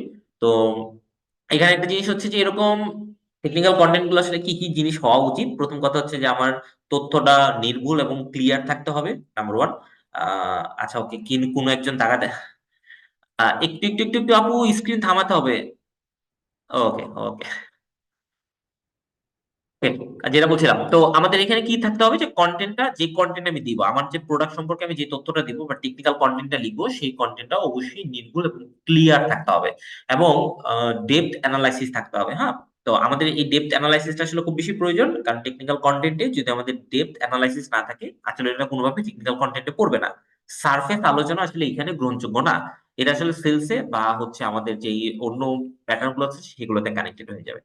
আর এইখানে সবচেয়ে বড় বিষয় হচ্ছে, মূল লক্ষ্য হচ্ছে সমস্যা সমাধান, যে আপনি একটা সমস্যাকে ডিটেক্ট করে দিয়েছেন, তার সমাধান বলে দিতেছেন। ওকে। এবং আপনার এখানে কাস্টমার গুলো হাইলি টার্গেটেড থাকে। আপনি খেয়াল করে দেখবেন যে আপনার কাস্টমার হাইলি টার্গেটেড থাকবে এই কারণে কারণ আপনি যখন একটা প্রোডাক্ট নিয়ে ডেপথ অ্যানালাইসিস করতেছেন, আর যেই মানুষটা এই সমস্যাটা দেখতেছে বা এই অ্যানালাইসিসটা আপনার শুনতেছে বুঝতেছে, সে কিন্তু অবশ্যই অবশ্যই আপনার কাস্টমার হওয়ার জন্য 100% মানে প্রিপেয়ার, বিকজ অফ তার এটা দরকার, এবং সেই জন্য সে এত ডেপথ অ্যানালাইসিস দেখতেছে। আপনি দেখেন যে আপনাকে যদি আপনারা রিসেন্টলি যদি ধরেন কেউ কোনো ইয়ে না কিনে থাকেন, আমি যদি বলি ধরেন আপনি একটা গিফট আইটেম কিনবেন, সে ফর এক্সাম্পল একটা সিম্পল গিফট আইটেম কিনবেন, এখন আপনি এক খুব ভ্যালুয়েবল পার্সনকে গিফট আইটেম দিবেন। তো সেই জন্য কি করবেন দেখবেন, আপনি গিফট আইটেম নিয়ে অ্যানালাইসিস করবেন আপনি, এবং এখন ডেপথ অ্যানালাইসিস রিলেটেড কোনো ভিডিও বলে আপনি সেটাও কিন্তু দেখবেন, কারণ আপনি কেনার জন্য আগ্রহী। আর আপনি কিনবেন না, আপনার কেনাকাটা হয়ে যাওয়ার পর তারপর তো আপনার কাছে ফেসবুক বা ইউটিউব অ্যালগোরিদম আপনাকে অ্যাডভার্টাইজ দিতেই থাকবে। তো দেখবেন তখন কিন্তু আপনি ডেপথ অ্যানালাইসিস গুলো দেখলে খুব বিরক্ত প্রকাশ করবেন, আপনার দেখতে ভালো লাগবে না। তো এই জন্য হচ্ছে যে যখন মানে টেকনিক্যাল কন্টেন্ট থাকে, টেকনিক্যাল কন্টেন্ট গুলো আসলে অনেক বেশি মানে টার্গেটেড অডিয়েন্সের জন্য থাকে এবং হাইলি রিকমেন্ডেড থাকে, ঠিক আছে। এটা হচ্ছে মেইন বিষয়। তো তারপরে আমাদের যেই টেকনিক্যাল কন্টেন্টের কয়েকটা এক্সাম্পল যদি আমরা দেখি যে কোন জায়গাটা আমরা ব্যবহার করি, সেটাই বলছিলাম যে আমাদের এখানে রিসার্চ কন্টেন্টে আসলে টেকনিক্যাল কন্টেন্ট হিসেবে কাউন্ট করা হয়। আপনি যদি কোনো সার্ভে প্রকাশ করেন বা কোনো মানে হোয়াইট পেপার বা শ্বেতপত্র যদি প্রকাশ করেন, মানে সৎ কথা যদি আমি যদি বলি আপনারা, আমরা যারা অনার্স মাস্টার্স কমপ্লিট করছি তারা যদি লাস্টে থিসিস পেপার যেটাকে বলি, সেই থিসিস পেপার যদি কোনো পাবলিশ করেন, তো এটা তো থিসিস পেপারটা একটা স্টুডেন্ট করে বা একজন ব্যক্তি করে, আর হোয়াইট পেপারটা একটা হয়তো করে একটা কোম্পানি থেকে বা একটা প্রতিষ্ঠান থেকে। তো যদিও রিসার্চ কন্টেন্ট গুলো আসলে বাংলাদেশে খুব একটা কাজ করে না বা অতটা নাই, তো যদি আসলে থাকতো আমাদের আরো আরো বেটার হইতো। তো আমাদের আসলে সবারই করা উচিত অ্যাটলিস্ট নিজের বিজনেসের প্রয়োজনে। প্রোডাক্ট বা বিজনেস ডকুমেন্টাইজেশনের ক্ষেত্রে আমি বলবো যে আমরা যখন কোনো প্রোডাক্ট কিনি বা যখন কোনো প্রোডাক্ট নেই, স্পেশালি বড় বড় কোম্পানিগুলোর প্রোডাক্ট নেই, ফোন কোম্পানি বা কম্পিউটার কিনি বা টেলিভিশন, ফ্রিজ, এগুলো ইলেকট্রনিক্স প্রোডাক্ট যখন কিনি, তখন এখানে একটা ডকুমেন্টাইজেশন দেয় বা অনেক সময় থাকে প্রোডাক্টের ডিটেলস থাকে, প্রোডাক্টের বর্ণনা থাকে, সেই জিনিসগুলো থাকে, বা প্রোডাক্টটা কেন ভালো, প্রোডাক্ট কেন খারাপ, হ্যাঁ, বা কোথা থেকে সার্টিফাইড সেগুলো থাকে। আর 3 নাম্বার টপিকটা আমাদের সবার প্রয়োজন হয়, যাদের ই কমার্স আছে সবার এটা বাধ্যতামূলক এবং ফরজ, সেটা হচ্ছে টার্মস এন্ড কন্ডিশন। ওকে, তো আমাদের টার্মস এন্ড কন্ডিশন গুলো অবশ্যই এখানে প্রত্যেকজন ওয়েবসাইটে থাকা উচিত, ক্লিয়ার থাকা উচিত। কিনলে কিভাবে হবে, রিটার্ন হলে কিভাবে হবে, মানে রিপেমেন্ট গুলো কিভাবে আসবে, প্রত্যেকটা ইস্যু বা ড্যামেজ হলে কিভাবে হবে, ডিলে হলে কি হবে, অর্ডার প্রসেস কি হবে, মানে যত রকমের ইস্যুস আছে, টার্মস এন্ড কন্ডিশন আছে, সবকিছু আসলে এখানে প্রকাশ করে দেওয়া উচিত। এবং আমাদের ক্ষুদ্র, অতি ক্ষুদ্র সবার জন্যই আসলে এই ই কমার্স বিজনেস যারা করবে সবার এটা করা উচিত। কারণ আপনাদেরকে একটু বলে রাখি, আপনারা রিসেন্টলি দেখবেন যে মানে গভর্নমেন্ট একটা অ্যানাউন্সমেন্ট দিয়েছে, সেটা হচ্ছে যে আপনার অনলাইনে তেল বিক্রি করা যাবে, মানে জ্বালানি তেল, কিন্তু অনলাইনে জ্বালানি তেল বিক্রি হবে। তো এইটা নিয়ে মানে 5-6 বছর আগে দারাজ অনেকবার চেষ্টা করছিল, কিন্তু দারাজ যেটা পারে নাই, কারণ অনলাইনে আসলে তেল বিক্রি করার অনেকগুলো মানে ইস্যুস আছে এবং এখানে অনেকগুলো ঝামেলা আছে। কারণ তেল কখনো খোলা মার্কেটে বিক্রি করা যায় না, এটা নিষেধ, বেশ কিছু মানে নিরাপত্তার জনিত ইস্যুর কারণে আর কি। তো রিসেন্টলি গভর্নমেন্ট এই জিনিসটাকে ইমপ্রুভ করছে। তো ওই ইমপ্রুভমেন্টে গিয়ে ওখানে আমি দেখলাম যে তারা তেল বিক্রি করতে পারে অনলাইনে, মানে জ্বালানি তেল। তো সেখানে লেখা ছিল কিছু জিনিস, মানে অনেকগুলো টার্মস এন্ড কন্ডিশন লেখা ছিল, তার মধ্যে কয়েকটা টার্মস এন্ড কন্ডিশন বলি যেগুলো আসলে খুব বেশি মানে নোটিসেবল আমাদের জন্য। একটা হচ্ছে তাকে অবশ্যই 100% ডিবিআইডি থাকতে হবে, বিজনেস আইডেন্টিফিকেশন নাম্বার, ঠিক আছে। তো ডিবিআইডি যদি রাখতে হয়, সেইখানে গিয়ে আপনি দেখবেন যে ডিবিআইডি নিতে হলে আবার আপনার ওয়েবসাইট থাকতে হবে, এবং ওয়েবসাইটে 100% আপনাকে টার্মস এন্ড কন্ডিশন থাকতে হবে বাংলা এবং ইংলিশে, মানে বাংলাতে তো থাকতেই হবে। তার মানে কি, আপনাকে দেখেন ইনডিরেক্টলি গভর্নমেন্টও আপনাকে ফোর্স করতেছে টার্মস এন্ড কন্ডিশন থাকতে হবে। এবার আসলে গুগল, গুগল আপনার পেজকে ভ্যালু দেয়, গুগল আপনাকে অনেক বেশি র্যাঙ্কেবল করে যখন আপনার পেজে টার্মস এন্ড কন্ডিশন থাকে, আপনি সেগুলো ক্লিয়ারলি লিখে রাখেন, ডিটেলস বর্ণনা দিয়ে রাখেন, তখন কিন্তু গুগল আপনাকে ভ্যালু দেয়। তার মানে টার্মস এন্ড কন্ডিশনটা কিন্তু আমাদের জন্য অনেক বেশি মূল্যবান। এখন বলতে পারেন যে ভাই আমার তো ওয়েবসাইট নেই, তাই না? ওয়েবসাইট থাকুক আর না থাকুক, আপনার ফেসবুক পেজের জন্য টার্মস এন্ড কন্ডিশন আপনি লিখে রাখেন, দেখবেন আপনারা প্রত্যেকজনের ফেসবুক পেজে এরকম একটা অপশন পাবেন, যেখানে টার্মস এন্ড কন্ডিশনের একটা লিঙ্ক বসানোর অপশন পাবেন। তো লিঙ্ক যদি আপনি না বসাইতে পারেন, যেহেতু আপনার লিঙ্ক নাই, তো ওই জায়গাটা আপনি যেটা করবেন সেটা হচ্ছে যে আপনি একটা ডেসক্রিপশন, মানে আপনার ডিটেলস বায়ো যেটা থাকে, সেখানে আপনার টার্মস এন্ড কন্ডিশন গুলো ছোট ছোট করে লিখে রাখা উচিত। তারপর হচ্ছে প্রাইভেসি, রিটার্ন পলিসি, ডিসক্লেমার, সেগুলো তো অবশ্যই, সেগুলো অলরেডি আলোচনা করে ফেলছি। ইউজার ম্যানুয়াল, এই জিনিসটা আসলে আমরা আমাদের প্রোডাক্টের ক্ষেত্রে খুব একটা প্রয়োজন হয় না, কিন্তু ইন কেস যদি আপনার এমন কোনো একটা প্রোডাক্ট থাকে, যেমন আমি রিসেন্টলি আমার এলাকার পাশে একটা ই কমার্স বিজনেস আছে, তারা হচ্ছে অনলাইনে, এটা কি বলবো যে মানে পেন রিলিফ তেল সেল করে আর কি। যদি আমি বলি যে একটা তেল, ঔষধি একটা তেল, তারা সেটা মাসাজ করে গরম সেক দিলে নাকি ব্যথা চলে যায়। তো আমি দেখে খুবই অবাক হইলাম যে এরকম একটা প্রোডাক্ট। আমি বললাম যে আপনারা কি এটা বাহির থেকে আনেন? সে বললো না, সে বাহির থেকে আনে না, সেটা বাংলাদেশে প্রিপেয়ার করে এবং তার লাইসেন্স ডকুমেন্টেশন সবকিছু আসলে রেডি এবং তার প্রিপেয়ার আর কি। তো এবার চিন্তা করে দেখেন যে ওই তেলটা সে আমাকে এক পিস গিফটও করছে, যেহেতু আমার এলাকার এবং অনেকভাবে পরিচিত। তা আমি এবারে আনার পর আমি ঘাটাঘাটি করতেছিলাম যে এটা ব্যবহার করা যায় কিভাবে। মানে একটা মানুষ আমাকে একটা তেল দিয়ে দিল, কিন্তু নর্মালি চিন্তা করে দেখেন, এখন আমি নিলাম তেলটা, আমি ব্যবহার কি, আমি কোন টাইমে ব্যবহার করব, কখন ব্যবহার করলে ভালো হবে, তারপরে মনে করেন যে কিভাবে ব্যবহার করা যাইতে পারে, কত বয়স পর্যন্ত ব্যবহার করা যাইতে পারে। মানে এইগুলো তো একটা ইউজার ম্যানুয়াল যদি থাকতো, যেটা হচ্ছে আমরা যে ওষুধ যখন কিনি, আমরা যে বিভিন্ন ফার্মেসি থেকে যখন বিভিন্ন ওষুধ কিনি, মানে নর্মাল ট্যাবলেট কিনলে তো আসলে ওইভাবে পাই না হাতে। যদি এক পাতা ট্যাবলেট কিনে মানে পুরো এক বক্স, মানে বক্সের মধ্যে কিন্তু প্রত্যেকটা ওষুধ কোম্পানি তাদের ম্যানুয়াল লিখে দেয়। তো এই ওই মানে ওই ভদ্রলোকেরও এটা লেখা উচিত ছিল। তা আমি ফার্স্ট অফ মেবি ওইটা থাকবে, কিন্তু পরে বাসায় এসে খুলে দেখি নাই। তো আমি খুবই এই জন্যই বললাম যে ইউজার ম্যানুয়ালটা কিন্তু আমাদের ই কমার্স বিজনেস এর ক্ষেত্রে বা প্রোডাক্ট পরিচিতির ক্ষেত্রে অনেক বেশি মূল্যবান। তো ম্যাক্সিমাম আমরা এটাকে আসলে ইগনোর করি। আর এই ইউজার ম্যানুয়াল লেখার ক্ষেত্রে অনেকেই, মানে আমি আপনাদের কন্টেন্টের আমি তো টাইপ গুলো আলোচনা করতেছি বা কেমন কিভাবে লিখে যেতে হবে সেটা আলোচনা করতেছি। এবার অনেকে বলে কি ভাই লিখবো কিভাবে। অনেস্টলি আমি এখানে একটা অ্যান্সার দিই, আপনি কন্টেন্ট লেখার জন্য আপনাকে প্র্যাকটিস করতে হবে। আপনার ঠান্ডা মাথায় চিন্তা করেন যে আপনি কি চান। ঠিক আপনি যা চান, আপনি যেইভাবে একটা মানুষের কাছে কিছু জিজ্ঞেস করবেন। আপনি যদি ধরেন আপনার একটা প্রোডাক্ট আছে, সেই প্রোডাক্টের ইউজার ম্যানুয়াল আপনি লিখবেন। এখন আপনি চিন্তা করে দেখেন যে এই প্রোডাক্টের ইউজার ম্যানুয়াল লেখার সময় আপনার কি কি চিন্তা করা উচিত। সিম্পল হিসাব, যে আপনি যদি অন্য কোনো মানুষের কাছে থাকতেন বা আপনি যদি ওই অপোনেন্টে থাকতেন প্রোডাক্ট কিনতেন, তখন আপনি দেখতে চাইতেন যে এটা কিভাবে ব্যবহার করা যায়, কখন ব্যবহার করা যায়, উত্তম ব্যবহার কি। আপনি যেটা কাপড়ের জন্য লিখেন, কাপড়ের সময় হইতে পারে এরকম ওই কাপড়টা কিভাবে ধোয়া যেতে পারে, ড্রাই ওয়াশ থাকবে কিনা, আপনার ওই কাপড়টা মানে কিভাবে ব্যবহার করলে ভালো হয়, বা ওই কাপড়টাকে আয়রন করা যাবে কিনা, বা কাপড়টাকে রোদে দেওয়া যাবে কিনা, এই বিষয়গুলো যদি আপনি লিখে দেন, তাহলে কিন্তু আপনি চিন্তা করে দেখেন আপনার থেকে একটা প্রোডাক্ট কিনে কিন্তু তারা অনেক বেশি স্যাটিসফাইড হবে।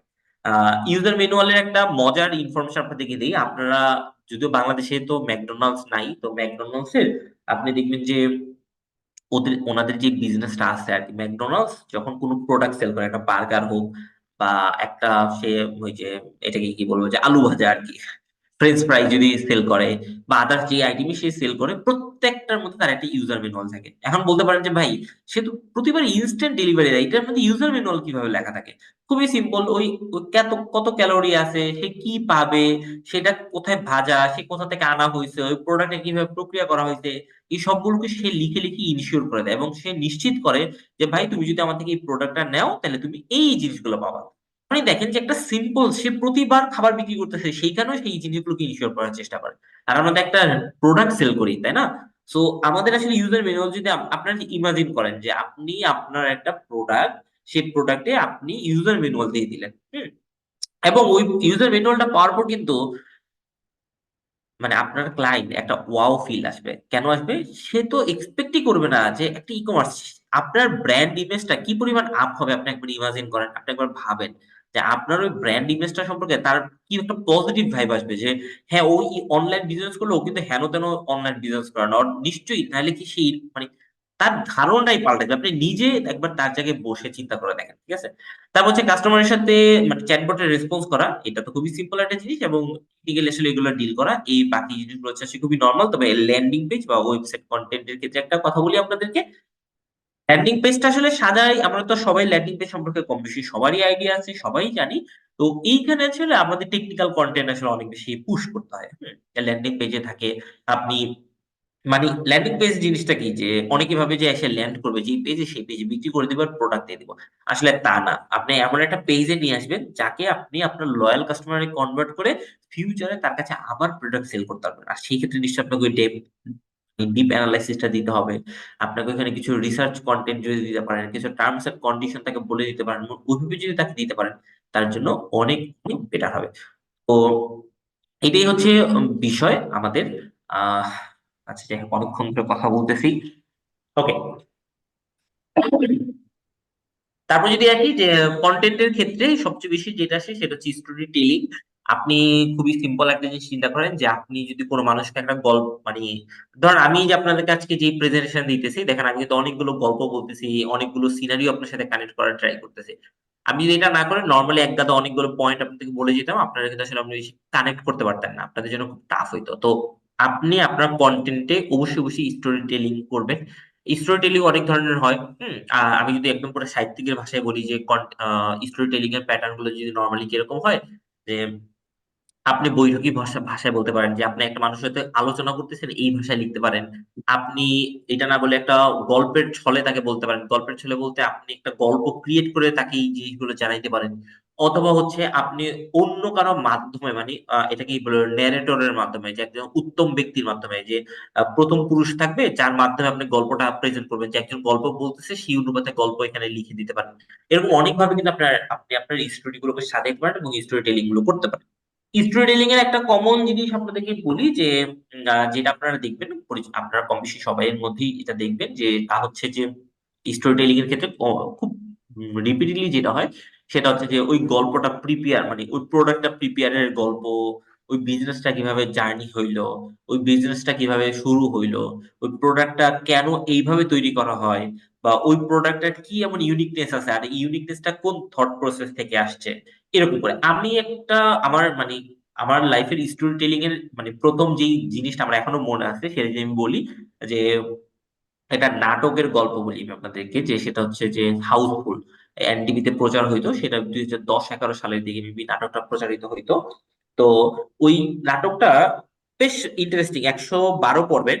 112 পর্বের নাটকটার মধ্যে আপনার 50 পর্ব যখন হয়, তখন সেখানে মানে যে এই দুইটা যে ক্রিয়েট করে, হ্যাঁ, ফাহমিদ এবং হচ্ছে রেদন রানী, ওরা দুইজন একটা এপিসোড করে, মানে 51তম এপিসোডের পুরা লাস্টে গিয়ে ওরা কিছু গল্প বলে, যে ওরা এই গল্পটা কেন তৈরি করছে, কেন হাউসফুল নাটকটা আসছে, ওরা সামনে কি করতে যায়, এই জিনিসটা তো সিম্পল। দেখেন যে যেই মানুষটা 1 নম্বর থেকে 50তম পর্ব পর্যন্ত দেখে ফেলছে, 51তম পর্বে সে যখন ওই ওই নাটকের ক্রিয়েটরের থেকে কিছু শুনবে, তার কিন্তু একটা ওয়াও ফিল আসবে, তার কিন্তু অনেক ভালো লাগবে, তার কাছে মনে হবে ও আচ্ছা ওই ক্যারেক্টারটা এই জন্য আসছে, ও আচ্ছা সামনেটাও আসতে পারে। তার কিন্তু আরো বেশি অ্যাট্রাকশন ক্রিয়েট হবে, তার কিন্তু ওইটার প্রতি আরো বেশি লয়ালিটি ক্রিয়েট হবে, এঙ্গেজমেন্ট ক্রিয়েট হবে। তো স্টোরি টেলিং হচ্ছে মানে আপনার যে কন্টেন্টই লেখেন, আপনি সেখানে সেলস কন্টেন্ট লিখেন, আপনি সেখানে টেকনিক্যাল লিখেন, সেখানে আপনি ইনফো লিখেন, যেটাই লিখেন না কেন, আপনি একটা স্টোরি টেলিং এর মাধ্যমে যদি বলতে পারেন তাহলে কিন্তু আপনাকে খুব বেটার হবে। মানে এলোমেলো কিছু গল্প না বলে আপনি একটা সিকোয়েন্স মেনটেন করে বলতে পারেন, ঠিক আছে। আর এই ক্ষেত্রে হচ্ছে সবচেয়ে বড় বিষয় হচ্ছে যে বাংলাদেশের ম্যাক্সিমাম কন্টেন্ট ক্রিয়েটরদের যেটা হয় বা ই কমার্স উদ্যোক্তাদের হয়, এই যে দেখেন 58% মার্কেটাররা তাদের কন্টেন্টের মানে মিনিংফুল থাকে না, ঠিক আছে। তারা যে কি বলতেছে, কি লিখতেছে, কি ক্যাপশন দিতেছে তারা নিজেরাও জানে না, এবং কেন করতেছে তাও জানে না। এবং এইটা দেখে কিন্তু আপনার, আমি কি বলবো, যে তার অডিয়েন্সরা আসলে কানেক্ট করতে পারে না, যে আসলে সেইখানে কি বুঝাইতে চাইতেছে, এবং তার লয়াল অডিয়েন্স কিন্তু ক্রিয়েট হয় না। মানে আমি যদি আপনাদেরকে এটাকে একটু খুব ইজি ক্লিয়ার করে বলি, এই গল্পটা শুরুতে আমি বলে আসছি, সেটা হচ্ছে যে আপনি ধরেন শাড়ি কাপড় বিক্রি করেন, কিন্তু আপনি মিমস পোস্ট করেন, ভিডিও পোস্ট করেন অন্য কিছু রিলেটেড, হ্যাঁ। যেমন আপনি হয়তো বিক্রি করেন, মনে করেন যে আপনি মনে করেন বিক্রি করেন, আমি ধরি 3 পিস, কিন্তু আপনি ওইখানে একটা ভিডিও আপলোড করলেন, সেটা হচ্ছে বাংলাদেশের খেলা জিতছে এরকম একটা ভিডিও। কোনো লাভ হবে? আপনি চিন্তা করেন তো, বাংলাদেশের যে খেলা দেখে মানে ছেলেরাই তো বেশিরভাগ খেলা দেখবে, তাই না? তো হচ্ছে ছেলেরা কি আর 3 পিস কিনবে? খুবই কম কিনবে। তার মানে কি, আপনার দেখবেন ওই ভিডিওর হিউজ ভিউ হয়েছে, হিউজ শেয়ার হয়েছে, কিন্তু আপনার টার্গেটেড অডিয়েন্স জিরো। আপনারা কিন্তু টার্গেটেড অডিয়েন্স এর কাছে আপনি যান নাই। তো আপনার কাছে দেখে মনে হবে যে আমার অনেক পেজ লাইক, অনেক রেসপন্স, অনেক কিছু, কিন্তু আমার সেলস হচ্ছে না কেন? সেলস না হওয়ার কারণ হচ্ছে এটা, কারণ আপনার মিনিংফুল কন্টেন্ট, আপনি আপনার অডিয়েন্সের সাথে, আপনার টার্গেটেড অডিয়েন্সের সাথে কিন্তু আপনি কানেক্ট করতে পারেন না। ওকে, তো এই জিনিসটা আপনাকে করতে হবে। ওকে, আমরা যদি তারপরে আমাদের টপিকে যাই, আমাদের যে পরবর্তী টপিক সেটা হচ্ছে আপনার উদ্দেশ্য আগে নির্ধারণ করতে হবে। আমি হয়তো আপনাকে এতক্ষণ পরিচয় করে দিলাম যে কন্টেন্ট কেমন হয়, কি হয়, কেমন হওয়া উচিত, কিন্তু এখন আপনাকে তো নির্ধারণ করতে হবে যে আপনি আপনার কন্টেন্ট গুলোকে কি কারণে ক্রিয়েট করবেন। হ্যাঁ, তো ম্যাক্সিমাম আমরা যে কারণে করি, ব্র্যান্ড পরিচিতির জন্য, লিড জেনারেশনের জন্য, কনভার্সনের জন্য, মানে হচ্ছে সেলস ভলিউম বাড়ানোর জন্য, এঙ্গেজমেন্টের। তো এটার মধ্যে আসলে ইনিশিয়াল স্টেজে যদি আমি আপনাকে বলি, খুব ছোট পর্যায়ে যখন আমরা থাকি তখন আমরা কনভার্সেন্টের দিকে আর এঙ্গেজমেন্টের দিকে ফোকাস থাকে। তারপর যখন আমাদের বিজনেস আস্তে আস্তে বড় হয় তখন আমরা লিড জেনারেশনের দিকে যাই, এবং তার পরবর্তীতে আমরা আসলে ব্র্যান্ড পরিচিতি ক্রিয়েট করার জন্য চেষ্টা করি। তো আমাদের কন্টেন্টের এগুলো হচ্ছে উদ্দেশ্য। তো আপনার যখন যেই উদ্দেশ্য থাকবে সেই অনুপাতে আপনাকে সিলেক্ট করে আসলে কন্টেন্ট গুলোকে প্রিপেয়ার করা উচিত এবং করতে হবে আর কি, ঠিক আছে? এই জিনিসটা আসলে মাথায় রাখতে হবে। ওকে। তো তারপরে আমাদের যে টপিকটা আসে সেটা হচ্ছে যে আমাদের কন্টেন্টের জন্য কি করতে হয়, আসলে অনেক বেশি রিসার্চ করতে হয়। আপনি কন্টেন্ট রিসার্চ না করে কোনোদিন কিছু পারবেন না। আমি এইখানের একটা ছোট্ট সারাংশ বা সামারি যদি বলি যে আমরা বাংলাদেশে কম বেশি সবাই ডিজিটাল মার্কেটার হইতে চাই, সবাই ই কমার্স উদ্যোক্তা হইতে চাই। কেউ বাংলাদেশে প্রচুর বিজনেস কোচও এখন আসতেছে, তাদের কাছ থেকে আমরা কোর্স কিনে কোর্স করতে চাই। কিন্তু সবচেয়ে মজার ব্যাপার হচ্ছে আমরা অ্যানালাইসিস করতে চাই না, আমরা রিসার্চ করতে চাই না। আমরা যদি কন্টেন্টকে নিয়ে কোনো একটা থট প্রসেস যদি আমরা না করি, আমরা কোনো দিন সেখানে ভালো কিছু করতে পারবো না। এই যে অনেকেই, আমি জানি যে এখানে প্রায় আজকে ৮০-৯০ জন জয়েন করছেন, ৮০-৯০ জনের মধ্যে অনেকেই আছেন কন্টেন্ট লিখতে পারেন, অনেকেই আছেন পারেন না, আর অনেকে আছেন চেষ্টা করতেছেন। এই যে দেখেন, যারা পারেন না তারা না পারার কারণটা হচ্ছে তারা চেষ্টাই করতেছেন না, তারা চেষ্টা করেন লেখা শুরু করতে পারবেন।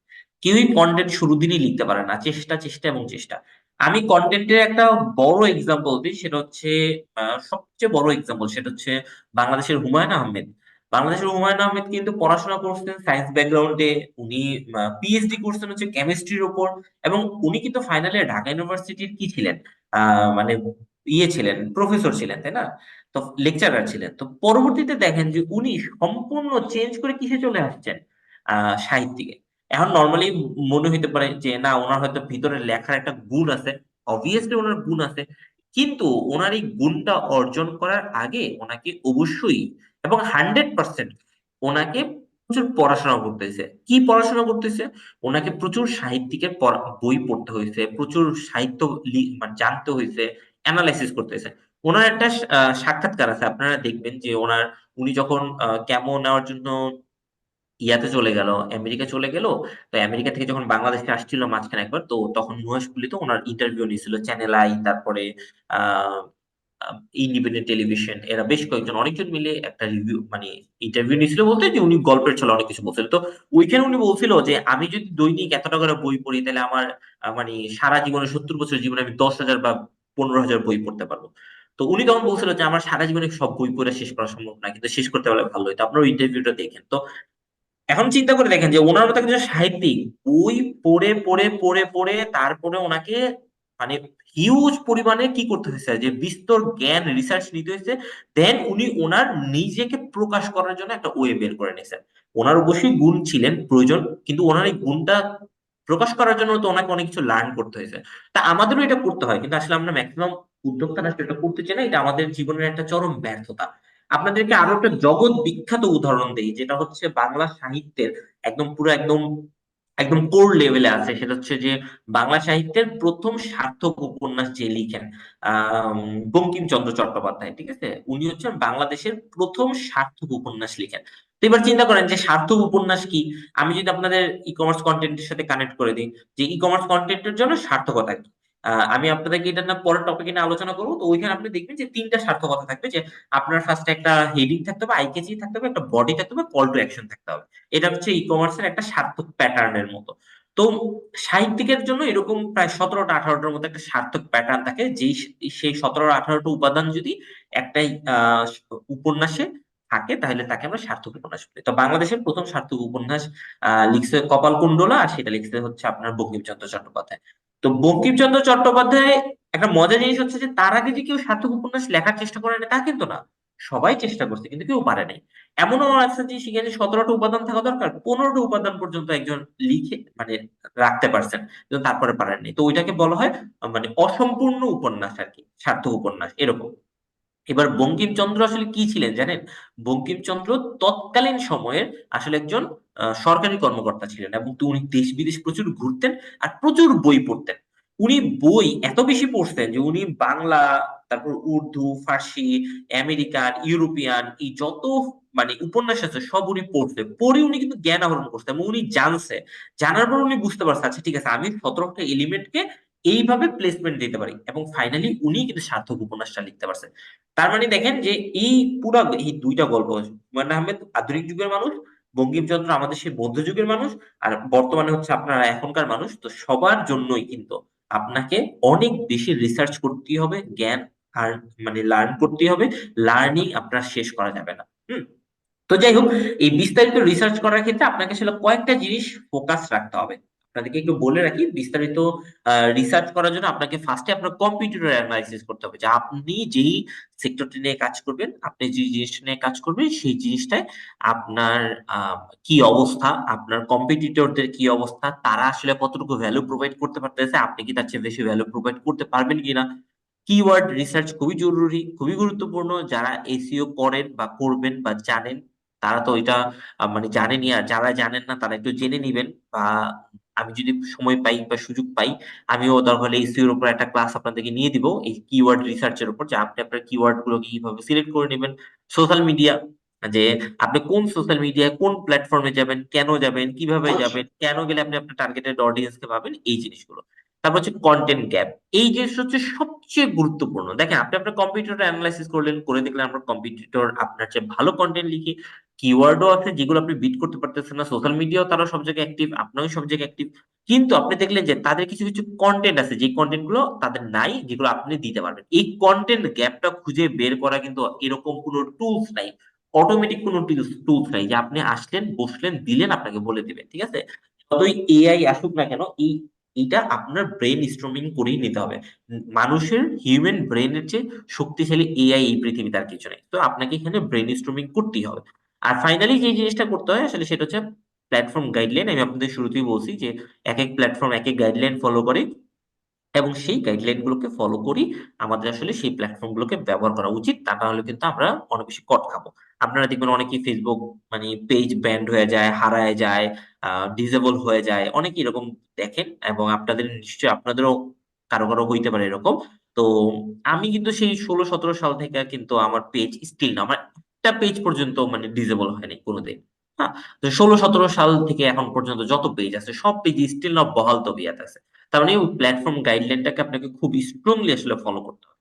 তো এই জিনিসটা হচ্ছে বিষয়, আপনি আপনার কন্টেন্টের ক্ষেত্রে অবশ্যই 100% আপনাকে কি করতে হবে, অনেক বেশি ডেপথ অ্যানালাইসিস করতে হবে। শেখার কোনো শেষ নেই, শেখার চালায় যেতে হবে, কন্টিনিউ করতে হবে। কন্টেন্ট লিখতে হলে আপনাকে পড়তে হবে, শিখতে হবে, জানতে হবে, তাহলে আপনি কখনোই কন্টেন্টে আসলে খুব বেশি মানে প্রপারলি আসলে সামনে জাম্প করতে পারবেন না। ওকে। তারপর হচ্ছে যে আমাদের কার্যকরী কন্টেন্ট রাইটিং এর মূলনীতি।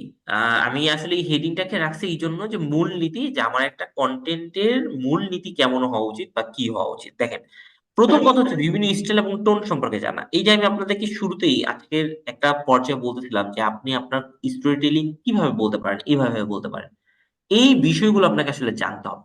আপনি কোন টোনে বলতে পারেন, কোন স্টাইলে বলতে পারেন, কেন বলবেন, আপনার টার্গেটেড অডিয়েন্স কেমন হবে, তারা এটা নিতে পারবে কিনা, তারা এটা জানতে পারবে কিনা, এই সব কিছু বিশদ আপনাকে জানতেই হবে এবং আপনার মাথায় রাখতেই হবে। হুম। আর তারপর হচ্ছে যে সে একই রকমের রিসার্চ স্কিল আপনাকে বাড়াইতে হবে। সবচেয়ে ইম্পর্টেন্ট ব্যাপার, কাস্টমার সাইকোলজি বুঝতে হবে। হ্যাঁ, আপনি যে টার্গেটেড অডিয়েন্স কে নিয়ে কাজ করতেছেন তাদের সাইকোলজি বুঝতে হবে। যেমন সে ফর এক্সাম্পল, আপনি হয়তো কাজ করতেছেন ডায়াবেটিস ওষুধ নিয়ে, বা এমন একটা ফুড নিয়ে কাজ করতেছেন যেটা হয়তো বয়স্কদের কোলেস্টেরল কমাইতে সাহায্য করে, যাদের হয়তো ব্লাড প্রেশার, ব্লাড সুগার, হ্যাঁ, এইসব ইস্যু নিয়ে কাজ করে। তো ওইখানে দেখেন ওই এইজের কাস্টমার অডিয়েন্সের সাইকোলজি যা, আর আপনি যদি ধরেন ওই একই ফুড নিয়ে কাজ করেন, কিন্তু হচ্ছে যে মানে হচ্ছে এটাকে কি বলবো, যে আমি যদি বলি যে উম, আপনার শারীরিক শক্তি বৃদ্ধি করার কোনো ফুড নিয়ে কাজ করেন, বা ওই টাইপের জিনিস নিয়ে কাজ করেন, বা ধরেন মাসেল বৃদ্ধি করার জন্য, বা হাইট বাড়ানোর জন্য, ওয়েট বাড়ানোর জন্য এইসব ফুড নিয়ে কাজ করেন, আপনি নর্মালি চিন্তা করে দেখেন তো দুইজনের সাইকোলজি টোটালি ডিফারেন্ট হবে। দুইজন দুই রকমের অ্যাপ্রোচ করবে, দুইজন দুই রকমের কন্টেন্ট দেখে মানে ইয়ে হবে। আমি যদি একটা ক্লিয়ার ইমেজ বলি, প্রথম গ্রুপ হয়তো আপনি আপনি যদি বলেন যে আপনার তো এনার্জি শেষ হয়ে যেতেছে, এটা খান আপনার এনার্জি বাড়বে, বা আপনি কত আর কষ্ট করবেন, আমরা আপনাকে এই সার্ভিসটা দিতেছি, এটাতে সে অ্যাট্রাক্ট হবে। আর দ্বিতীয় পার্সনকে কিন্তু সেটা হবে না, দ্বিতীয় পার্সনকে বুঝাইতে হবে যে হ্যাঁ, তোমার এই যে তোমার বাহ্যিক ফিটনেস বাড়াইতে হবে, তাহলে তো তুমি মানে তুমি সমাজে মূল্য পাবা না, এরকম একটা জিনিস বুঝাইতে হবে। তো ফার্স্ট গ্রুপ, বয়স্ক গ্রুপটা কিন্তু সমাজের মূল্য না, সে নিজের মূল্য চায়। আর দ্বিতীয় গ্রুপটা কিন্তু সমাজের কাছে নিজের মূল্য চায়। তো এই ব্যাপারটা আসলে মাথায় রেখে আপনাকে সাইকোলজি সেট করতে হবে। তো আপনার কোন অডিয়েন্স, কোন কাস্টমার বেজ আপনার আছে সেটা। সর্বশেষ ট্রেন্ড সম্পর্কে জানতে হবে, কারণ ট্রেন্ডি প্রোডাক্ট সম্পর্কে যদি আপনি না জানতে পারেন তাহলে আপনার আসলে কন্টেন্ট রাইটিংটা টোটালি মানে ফেইলিউর হবে। যেমন আমি আজকে শুরুতে যে এক্সাম্পলটা দিলাম যে এইবার তো আর পাশ করাবে কে, কারণ শিক্ষামন্ত্রীর নামের সাথে আছে ফেল শব্দটা। তো এই জিনিসটাই দেখেন যে আপনি কিন্তু খুবই মজার ছলে কিন্তু আপনি আপনার কোনো প্রোডাক্ট রিলেটেড, ফর এক্সাম্পল যে আপনি হয়তো বই নিয়ে কাজ করেন, আপনি বই বিক্রি করেন, হ্যাঁ, তো আপনি বই বিক্রি যেহেতু করেন, আপনি এবার ওইখানে নিয়ে এই মিমটাকে হয়তো কাজে লাগাতে পারেন যে ঠিক আছে, এবার তো তোমাকে পাশ করাইতে পারবে না, কারণ আমাদের শিক্ষামন্ত্রীর সাথে এরকম আছে যে তাহলে তোমাকে একটা গোপন ট্রিক্স হচ্ছে কি, তুমি abc.com এর থেকে বই কিনো, বই কিনলেই তুমি পাশ করে ফেলো। তো এরকম একটা ফ্যাক্ট হচ্ছে আপনি সাইকোলজি মানে ট্রেন্ডি সম্পর্কে কিন্তু হিট করতে পারেন। তারপর দেখেন যে নতুন আইডিয়া খুঁজে বের করা, সেই একই রকম আপনাকে প্রচুর রিসার্চ করতে হবে, এবং সবচেয়ে ইম্পর্টেন্ট আপনার কন্টেন্ট রাইটিং এর ক্ষেত্রে ধৈর্য ক্ষমতা বৃদ্ধি করতে হবে। আপনার যদি ধৈর্য না থাকে, আপনার যদি এনার্জি না থাকে, আপনি কিছুতেই কন্টেন্ট লিখতে পারবেন না। আপনার পক্ষে এটা সম্ভব না। আপনাকে ধৈর্য রাখতে হবে, ঠান্ডা মাথায় লিখতে হবে, আপনাকে সেই এনার্জিটা মাথায় পুশ করতে হবে। পজিটিভ এনার্জিটা আপনি না রাখতে পারেন, আপনি কিছুতেই কিছু করতে পারবেন না। তো এটা কিন্তু একটা বিগ ফ্যাক্টর, এটা আপনাকে মাথায় রাখতে হবে। ওকে, তারপরে আসেন যে কন্টেন্ট রাইটিং এর প্রক্রিয়ার ক্ষেত্রে আসলে আমাদের কি করা উচিত, কি কি জিনিসটা মানে ধাপ, আমি যদি বলি ধাপ, আমি এটাকে দুইটা ভাগে ভাগ করছি, প্রথম অংশ আর দ্বিতীয় অংশ। তো প্রথম অংশে আপনাকে আসলে কি করতে হবে, খুবই সিম্পল। আপনাকে ফার্স্টে যেটা করতে হবে, আপনাকে একটা বিষয় নির্বাচন করতে হবে, সেটা নিয়ে ডেপথ অ্যানালাইসিস করতে হবে, দেন হচ্ছে একটা পরিকল্পনা সাজাইতে হবে। তারপর হচ্ছে একটা গ্রাফ, মানে আপনারা যদি কেউ কম্পিউটার পড়ে থাকেন বা আইসিটি রিলেটেড কোনো টপিক পড়ে থাকেন, সেখানে দেখবেন কম্পিউটারের ফ্লো চার্ট ছিল, তাই না? তো এই ফ্লো চার্ট কিন্তু আপনাকে কি করতে হবে, মেনটেন করতে হবে। এই ফ্লো চার্টটা আপনাকে প্রিপেয়ার করে ফেলতে হবে যে আপনি কোন ধাপের পর কোন ধাপ কি কি লিখবেন, কাগজে কলমে লিখতে হবে। হ্যাঁ, কাগজে কলমে লিখে আপনাকে কন্টেন্টের এই ধাপটা বিল্ড করতে হবে। এবার প্রথম অংশটা যদি হয়ে যায়, আপনাকে তারপরে দ্বিতীয় অংশ হচ্ছে খসড়া লেখা লেখা লিখে ফেলতে হবে, কারণ আপনার বিষয় নির্বাচন হয়ে গেছে, গবেষণা হয়ে গেছে, এবার আপনি লিখতে হবে। লিখার পর আপনাকে কিছু সম্পাদনা করতে হবে, মানে হচ্ছে লেখাটা ঠিক আছে কিনা, ডানে বামে যাবে কিনা, উপর নিচ হবে কিনা। তারপর হচ্ছে প্রুফ রিডিং, মানে হচ্ছে লেখা কোনো বানানের ভুল আছে, কোনো সমস্যা আছে কিনা, এবং ফাইনালে যেতে হবে। এবং এখানে একটা বিষয় হচ্ছে, আপনাকে এখানে দুটো টপিক, একটা হচ্ছে প্রতিটা ধাপে আপনাকে কিছু টিপস রাখতে হবে। মানে টিপস বলতে বোঝানো হয়েছে যে আপনি যে একটা বিষয় লিখলেন, একটা বিষয়, আমি যদি একটা বিষয় নির্বাচন করি, কিরকম একটা বিষয় মনে করেন যে আম, আপনি ধরেন বেবি ফুড মানে বাচ্চাদের খাবার বিক্রি করেন অনলাইনে, মনে করেন এরকম একটা অপশন আমরা নিয়ে আসলাম। ওকে, তো বেবি ফুডের ক্ষেত্রে আপনি এবার চিন্তা করে দেখেন যে আপনি ওইখানে একটা কন্টেন্ট হয়তো লিখবেন যে বাচ্চাদের কিভাবে লালন পালন করা যায়, বাচ্চার যত্ন কিভাবে নিতে হয়, কিংবা গুড প্যারেন্টিং কিভাবে হইতে পারে। সেই ক্ষেত্রে যদি আপনি কিছু মানে একটা বিষয় সিলেক্ট করলেন যে বাচ্চাদের কি কিভাবে খাওয়ানো যায়, তো সেখানে আপনাকে টিপস দিতে হবে, প্রতিটা ধাপে ধাপে টিপস দিতে পারলে খুব বেশি ইফেক্টিভ হয়। এবং হচ্ছে প্যারাগ্রাফ সহ উদাহরণ, ঠিক আছে, যে আপনাকে কিছু উদাহরণ যদি কানেক্ট করে দিতে পারেন, ওই যে ইমোশনের সাথে অ্যাটাচ করে দিতে পারেন, কিংবা তার প্রতিদিন ঘটে এমন কোনো ঘটনার সাথে যদি কানেক্ট করে দিতে পারেন, সেই জিনিসটা আপনাকে মাথায় রাখতে হবে। তো ফার্স্ট আপনি বিষয় নির্বাচন করবেন বা সেটা নিয়ে গবেষণা করবেন, তারপর একটা পরিকল্পনা সেট করে ধাপে ধাপে সেটা লেখা শুরু করবেন, সম্পাদনা করে এডিট করবেন। আর তার মাঝখানে দুইটা টিপস হচ্ছে, আপনার ধাপে ধাপে টিপস দিতে হবে, এবং সেইখানে আপনার কোনো উদাহরণ, ইমোশন বা কোনো গল্প যদি সেট করে দিতে পারেন, তাহলে আপনার জন্য আসলে সবচেয়ে বেশি সুইটেবল হবে।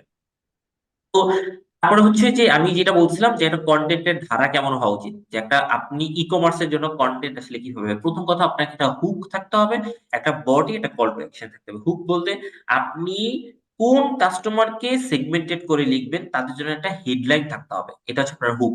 সেই হেডলাইনটা আপনার কাস্টমার সেগমেন্টের উপর নির্ভর করতে পারে, ইমোশনের উপর নির্ভর করতে পারে, বা সেন্স অফ হিউমার আপনি এখানে অ্যাড করে দিতে পারেন, ঠিক আছে।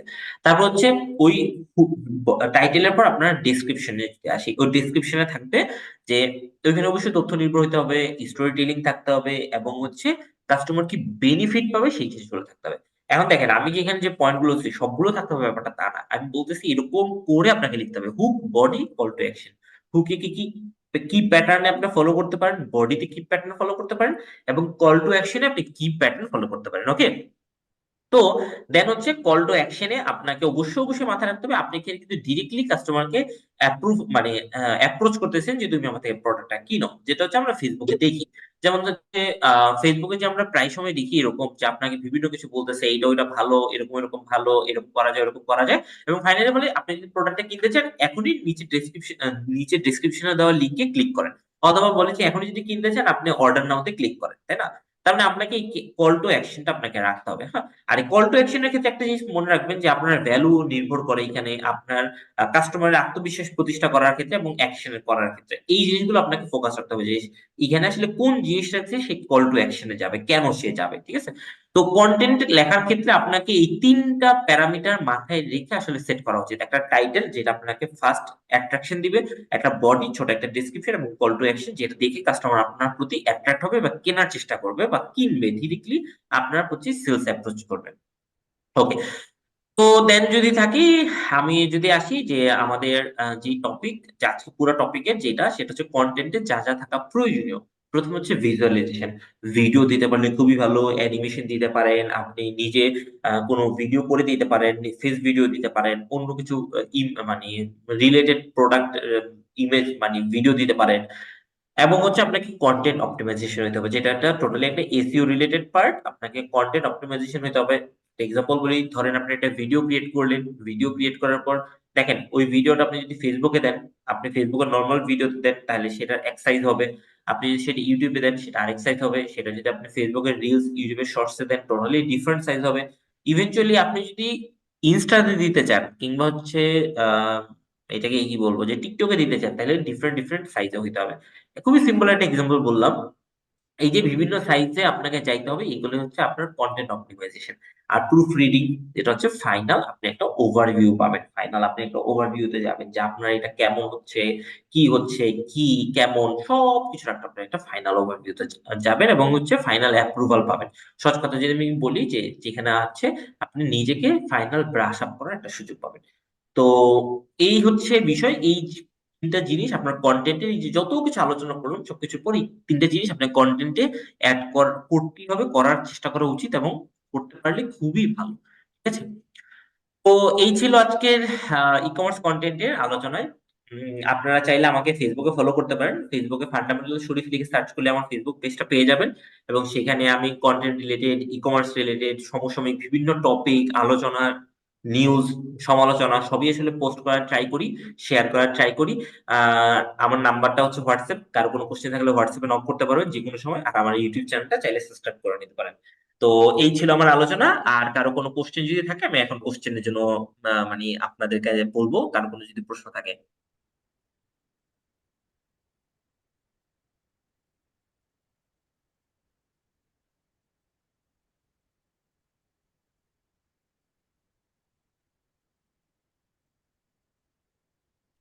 আচ্ছা, ওকে। হয়তো সবার জন্য মিউট করাটা, মানে সবাইকে মিউট করা, আপনারা যদি আনমিউট করতে না পারেন তাহলে একটু কাজ করবেন, যে সেটা হচ্ছে হয় একটু চ্যাট বক্সে কমেন্ট করে লিখে দিতে পারেন, অথবা হচ্ছে যে আমাকে মানে এটাকে কি বলবো, যে মানে হ্যান্ড রাইজ করতে পারেন আর কি। আমি দেখি একটু আপনাদেরকে মিউট করার মানে অপশনটা একটু ডিসেবল করে দিতে পারি কিনা।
ওকে, আমি দেখতে পারতেছি বেশ কয়েকজন হচ্ছে আমাদের ইনবক্স করে রেখেছেন। আমি একটু দেখছি, আমি ইনবক্স গুলো দেখে সবারটা আসলে আমি রিপ্লাই দেওয়ার চেষ্টা করব।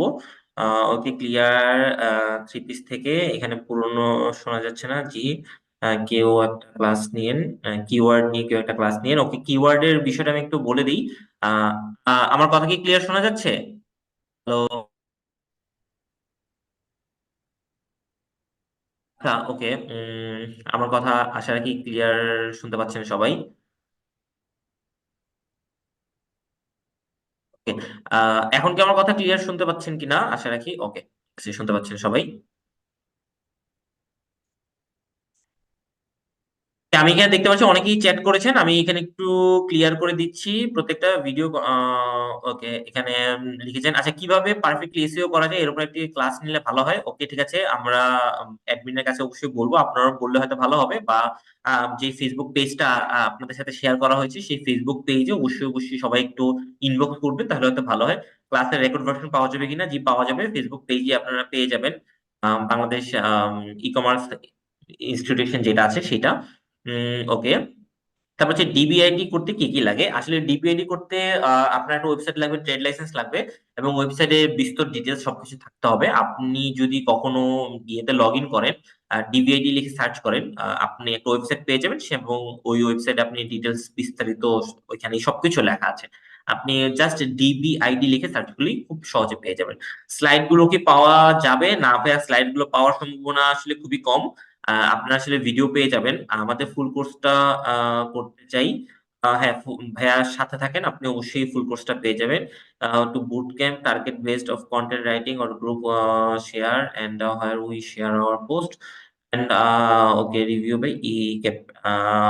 হ্যাঁ, হয়তো এটা পসিবল ভাইয়া। আপনি সে একই, আপনি আপনার যেই কথাটা বলছেন সাকিব ভাই, আপনি আপনার এই মতামতটা আসলে আমাদের ওই পেজটাতে যদি একটু ইনবক্স করে দেন তাহলে আসলে সবচেয়ে বেশি বেটার হবে। কিছুই শোনা যাচ্ছে না আসলে। কিছুই শোনা যাচ্ছে না। আমি কথা বলতেছি, আমার মনে হয় এখন সবাই শুনতে পাচ্ছেন। হ্যাঁ, জি জি জি সবাই আছে। Video content time for Facebook and Insta. আচ্ছা, মানে ভিডিও কন্টেন্টের কখন টাইম? আসলে ভিডিও কন্টেন্টের জন্য ফেসবুক বা ইনস্টাতে কখন টাইম, আসলে এটা এক এক পেজের জন্য এক এক অডিয়েন্সের জন্য এক এক ভাবে কাজ করে, আসলে এটা বলা সম্ভব না। তবে আপনি যদি ফেসবুক ম্যাটার সুইচটা ব্যবহার করেন, সেখানে কিন্তু আপনাকে একটা সাজেস্টেড টাইম দেয় যে কখন আপনার অডিয়েন্স বেশি অ্যাক্টিভ থাকে, সেটা আপনি দেখতে পারবেন। ঠিক আছে। আচ্ছা, ক্লাসের রেকর্ড ভার্সন পাওয়া যাবে? জি, পাওয়া যাবে ভাইয়া। স্লাইড গুলো কি পাওয়া যাবে? চান্স খুবই ক্ষীণ ভাইয়া চা পাওয়ার। উপযোগী এমন বিষয়গুলো নিয়ে ক্লাস চাই ভাইয়া। ওকে, ধন্যবাদ। ভাইয়া কন্টেন্ট কত মিনিট রাখলে ভালো? আসলে ভাই ভিডিও আচ্ছা, আজিজুর রহমান ভাই, ভিডিও কন্টেন্ট গুলো আসলে টোটালি ডিপেন্ড করে যে আপনি আসলে মানে কোন ভিডিও কন্টেন্ট দিতেছেন। আসলে এখন তো আমরা খুব বেশি লম্বা ভিডিও দেখতে অভ্যস্ত না, শর্টস ভিডিও দেখতে চাই। বড় জোর হচ্ছে 20-30 সেকেন্ডের একটা ভিডিও দেখতে চাই। কারণ আপনি কোন কাজটা করবেন সেটার উপর আসলে ডিপেন্ড করে। লাইক আপনি কি প্রোডাক্ট সেল করবেন, আপনি কি ইনফোগ্রাফি করবেন, আপনি কোন টাইপের করবেন সেটার উপর ডিপেন্ড করে। আপনি যদি সেলস কোনো ভিডিও করেন তাহলে সেটা আসলে সর্বোচ্চ 10 থেকে 15 সেকেন্ড। 10-15 সেকেন্ড অনেক বেশি। আর যদি আপনি কোনো ইনফো ভিডিও করেন আপনার ওইটা অবশ্যই বড় হবে, তাই না? আপনি যদি পডকাস্ট করেন বড় হবে, কারণ পডকাস্ট যে শুনতে আসবে সে নিশ্চয়ই আপনার কাছে 1-2 সেকেন্ড শুনতে আসবে না। সে লম্বা আলোচনা শুনতে চায়, সে বড় সময় ধরে শুনতে চায়। তো এটাও ডিপেন্ড করে আপনি কোন ক্যাটাগরির ভিডিও আসলে ক্রিয়েট করবেন। ঠিক আছে। রাইটিং কি রাইটিং কন্টেন্ট বেশি লম্বা হলে কি প্রবলেম হয়? না, রাইটিং কন্টেন্ট আসলে খুব বড় হইলে খারাপ হবে না, আবার ভালো হয় না, সেটা একই ভিডিও কন্টেন্টের মতো। আপনি কোন জায়গায় প্লেসমেন্ট দিতেছেন সেটা নির্ভর করে। যেমন খুবই সিম্পল একটা জিনিস চিন্তা করেন, আপনি যদি ওয়েবসাইটে লিখেন অবশ্যই বড় কন্টেন্ট হওয়া উচিত, ফেসবুকে লিখলে ছোট কন্টেন্ট হওয়া উচিত। কারণ একটা নর্মাল চিন্তা করেন, মানুষ ফেসবুকে ঢুকে জাস্ট এন্টারটেইন হওয়ার জন্য, খুব ক্ষণিক সময়ের জন্য। আর গুগলে সার্চ করে কিন্তু সে ডেপথ অ্যানালাইসিস করার জন্য। সো এটা আপনাকে মাথায় রাখতে হবে, কোন প্ল্যাটফর্মে দিতেছেন, কেন দিতেছেন, কোন টার্গেটকে মানে টার্গেট করে দিতেছেন। আপনার লেখা কোনো বই আছে? না ভাইয়া, সরি, আমার লেখা কোনো বই নাই। ভয়েস ভেঙে ভেঙে আসছে। আচ্ছা, আশা রাখি অন্যরা শুনতে পাচ্ছেন। মিনি চৌধুরী, আম, আপনি হয়তো পরবর্তী রেকর্ডটা পেলে হয়তো ভালো হবে। Time means time duration. Okay, আমি তো টাইম ডিউরেশন বলেই দিলাম ভাইয়া। আর ভিডিও কন্টেন্ট তৈরিতে কোন ডিভাইস গুরুত্বপূর্ণ? ভিডিও কন্টেন্ট ডিভাইস বলতে কি মানে কোন ডিভাইস দিয়ে আপনি বানাবেন? আপনি আসলে মোবাইল দিয়েও করতে পারেন, ইয়ে দিয়েও করতে পারেন, মানে ডিএসএলআর দিয়েও করতে পারেন। তবে রিসেন্টলি আমি ভিডিও কন্টেন্ট ক্রিয়েট করতে খেয়াল করে দেখলাম যে মানে ডিএসএলআর ওইগুলোর চেয়ে মোবাইল কন্টেন্ট দিয়ে আমাদের ভিডিও মেক করাটা আমাদের জন্য মোর কনভিনিয়েন্ট। কারণ হচ্ছে যে ডিএসএলআর দিয়ে করলে আপনাকে এডিটিং প্যানেল নিয়ে এডিটিং করতে হয়, কালার গ্রেডিং করতে হয়, অনেক কিছু করতে হয়। আর যদি আপনি ধরেন মোবাইল দিয়ে করে ফেলেন, অটো ব্রাইটনেস চলে আসে, লো লাইটে ভালো প্রপারলি কাজ করে, আপনার অনেক দ্রুত এডিট করা যায়। তো এটা ডিপেন্ড করে যে আপনি আপনার ওই ভিডিও কন্টেন্ট ক্রিয়েট করার ক্ষেত্রে কতটুকু ইনভেস্টমেন্ট বা প্রিপারেশন বা স্টুডিও সেটআপ করতেছেন কিনা সেগুলোর উপর। তো যদি আপনার লো বাজেটের থাকে, ধরেন লাইক আপনার 30-40 হাজার টাকার মতো একটা বাজেটিং থাকে, যে এই বাজেটিং এ আপনি হয়তো একটা প্ল্যান করতেছেন, তাহলে আমি বলবো আপনি ফোনের উপর, মানে ফোন ডিভাইসের উপর নির্ভর করতে পারেন। আর ভালো ভিডিও হয়, 4K, 3K, 2K ভিডিও পর্যন্ত হয়। পরবর্তী আর কোনো ক্লাস কি হবে? পরবর্তী ক্লাস তো কালকে একটা ক্লাস আছে, এবং প্রতি শুক্র শনিবার ক্লাস হবে। আপনি কি এখনো কন্টেন্ট রাইটার হিসেবে কাজ করছেন? জি ভাইয়া, আমি নিউপোর্ট ই কমার্স একাডেমি, এবং হচ্ছে আপনি ই বিজনেস স্কলার গেলেই আমাকে পাবেন, সেখানে আমি এইগুলো নিয়ে কাজ করছি। ডিবিআইডি তে কি ম্যান্ডেটরি? ম্যান্ডেটরি হচ্ছে আপনার একটা ওয়েবসাইট থাকতে হবে, ট্রেড লাইসেন্স থাকতে হবে, এবং তার পাশাপাশি হচ্ছে ওয়েবসাইটের মধ্যে টার্মস এন্ড কন্ডিশন বাংলায় থাকতে হবে। এই তিনটা জিনিস ম্যান্ডেটরি। একটা ইকে মেম্বার দুইটা এন- নি- নিচে নিয়া ই কমার্স করা যাবে। আমি ঠিক বুঝি নাই। মেট্রো আসলে আপনি কি লিখছেন এটা, যে একটা ইকেবের ইকেব মেম্বার দুইটা? আমি ঠিক বুঝিনি আপনার লেখাটা। As Earlier said you teach the financial management for any business type. If you have opportunity to join there, if yes, good. Tell me how to join. ভাই, কোথায় জয়েনিং এর কথা বললেন বা কোন জায়গার জয়েনের কথা বললেন সেটা আসলে আমি বুঝিনি ফিনান্সিয়াল ম্যানেজমেন্টের বিষয়ে। এটা একটু বলবেন? এটা কি কোর্সের কথা বললেন আপনি, কোর্স জয়েনিং এর কথা?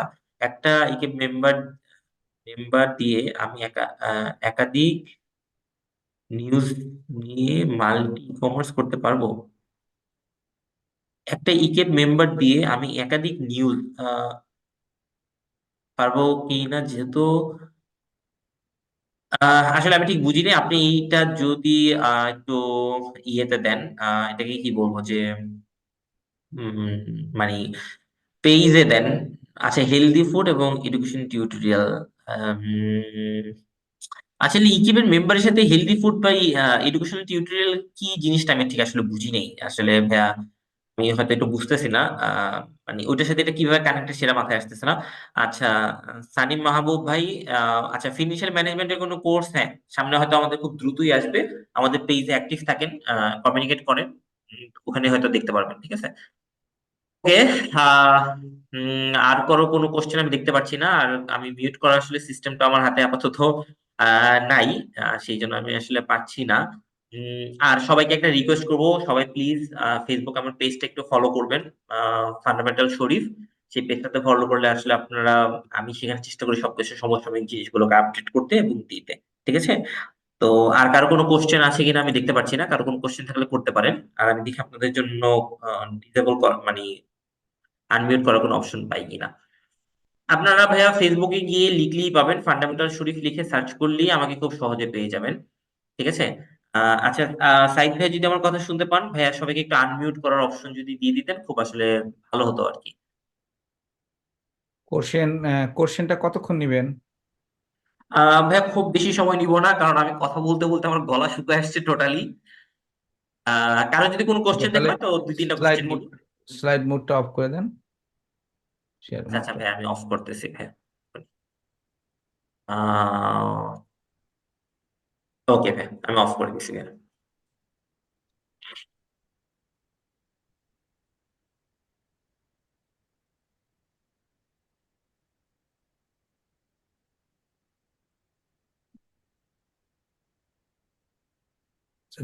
যে যখন কথা বলবেন একটু নিজেরা নিজেদের মতো করে একটু আনমিউট করে কথা বলবেন। কথা বলে আবার মিউট করে রাখবেন।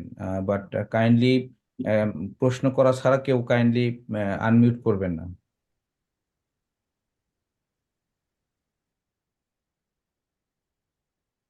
ইক্যাবের মেম্বার হলে সুবিধাগুলো কি?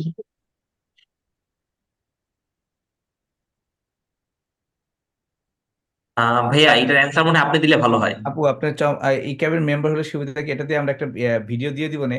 আপনি জাস্ট শুধু আজকের ক্লাসের যে টপিকসটা আছে না, এই টপিকসটা নিয়ে আপনারা একটু কথা বলেন। এর আগে আমাদের আরেকটু বলে নেই, ই ক্যাবের মেম্বার হলে সুবিধা কি, ই ক্যাবের মেম্বার হতে কি লাগে, ডিবিআইডির জন্য কি কি প্রসিডিউর ফলো করতে হয়, কিভাবে ডিবিআইডি দ্রুত অ্যাপ্রুভ হয়, এই বিষয়গুলো নিয়ে আমাদের অলরেডি একটা পিছনে একটা ক্লাস চলে গেছে। সেটা হচ্ছে ই কমার্স বিজনেস ডকুমেন্টেশন নামে একটা ওয়ার্কশপ হয়েছিল, আমাদের ই ক্যাবের এক্সিকিউটিভ ডাইরেক্টর শোভন ভাই নিয়েছিল। সো আপনারা একটু আমাদের ইউটিউব চ্যানেলে গেলে ওখানে ক্লাসটা পাবেন, গিয়ে দেখে নিন একটু কষ্ট করে। তাহলে পাবেন, কাইন্ডলি কষ্ট করে। সো আজকে আমরা শুধু কোশ্চেনগুলো একটু, আজকের যে ক্লাসের টপিক আছে টপিকের উপর ডিপেন্ড করে একটু কোশ্চেনগুলো করেন, তাহলে সবার জন্য সুবিধা হবে। আসসালামু আলাইকুম ভাইয়া। আমার জি, প্রশ্ন যেটা জি আপু। আমার প্রশ্ন যেটা এখানে আমরা ধরেন 80-90 জন আছি। তো আমি কাজ করছি হচ্ছে বাচ্চাদের ড্রেস নিয়ে। তো এখানে আরো অনেকেই আছে বাচ্চাদের ড্রেস নিয়ে কাজ করছে। আমরা যেমন আপনার কাছ থেকে কন্টেন্টের যে বিষয়টা জানলাম, তো দেখা যাচ্ছে যে একই কন্টেন্ট প্রায় কাছাকাছি হয়ে যাচ্ছে দুজনারই। তো সেক্ষেত্রে আমি অন্য থেকে কিভাবে মানে এগিয়ে যাব? এটা যদিও আমার ব্রেনে আপনি যেটা বললেন যে অবশ্যই আমার নিজেকে রিসার্চ করতে হবে। তো সেক্ষেত্রে দেখা যায় যে আমরা তো শিখছি, কন্টেন্ট শিখছি ঠিক আছে। কন্টেন্ট শিখছি যেমন আপনার কাছ থেকে আমরা যেমন একই প্রোডাক্ট নিয়ে কাজ করছি অনেকেই বাচ্চাদের আইটেম। তো সেক্ষেত্রে আমি বাচ্চারা কিভাবে অন্য থেকে আগাবো, মানে নিজেদের এই direct। ব্যাপারটা। জি নাসরিন আপু, আপনি একটু কাইন্ডলি আপনাকে একটু মিউট করে রাখবেন, এবং আকমা কামরুজ্জামান ভাই আপনি একটু মিউট করে রাখবেন, যখন যে কোশ্চেন করবে সে শুধু আনমিউট করে নেবেন।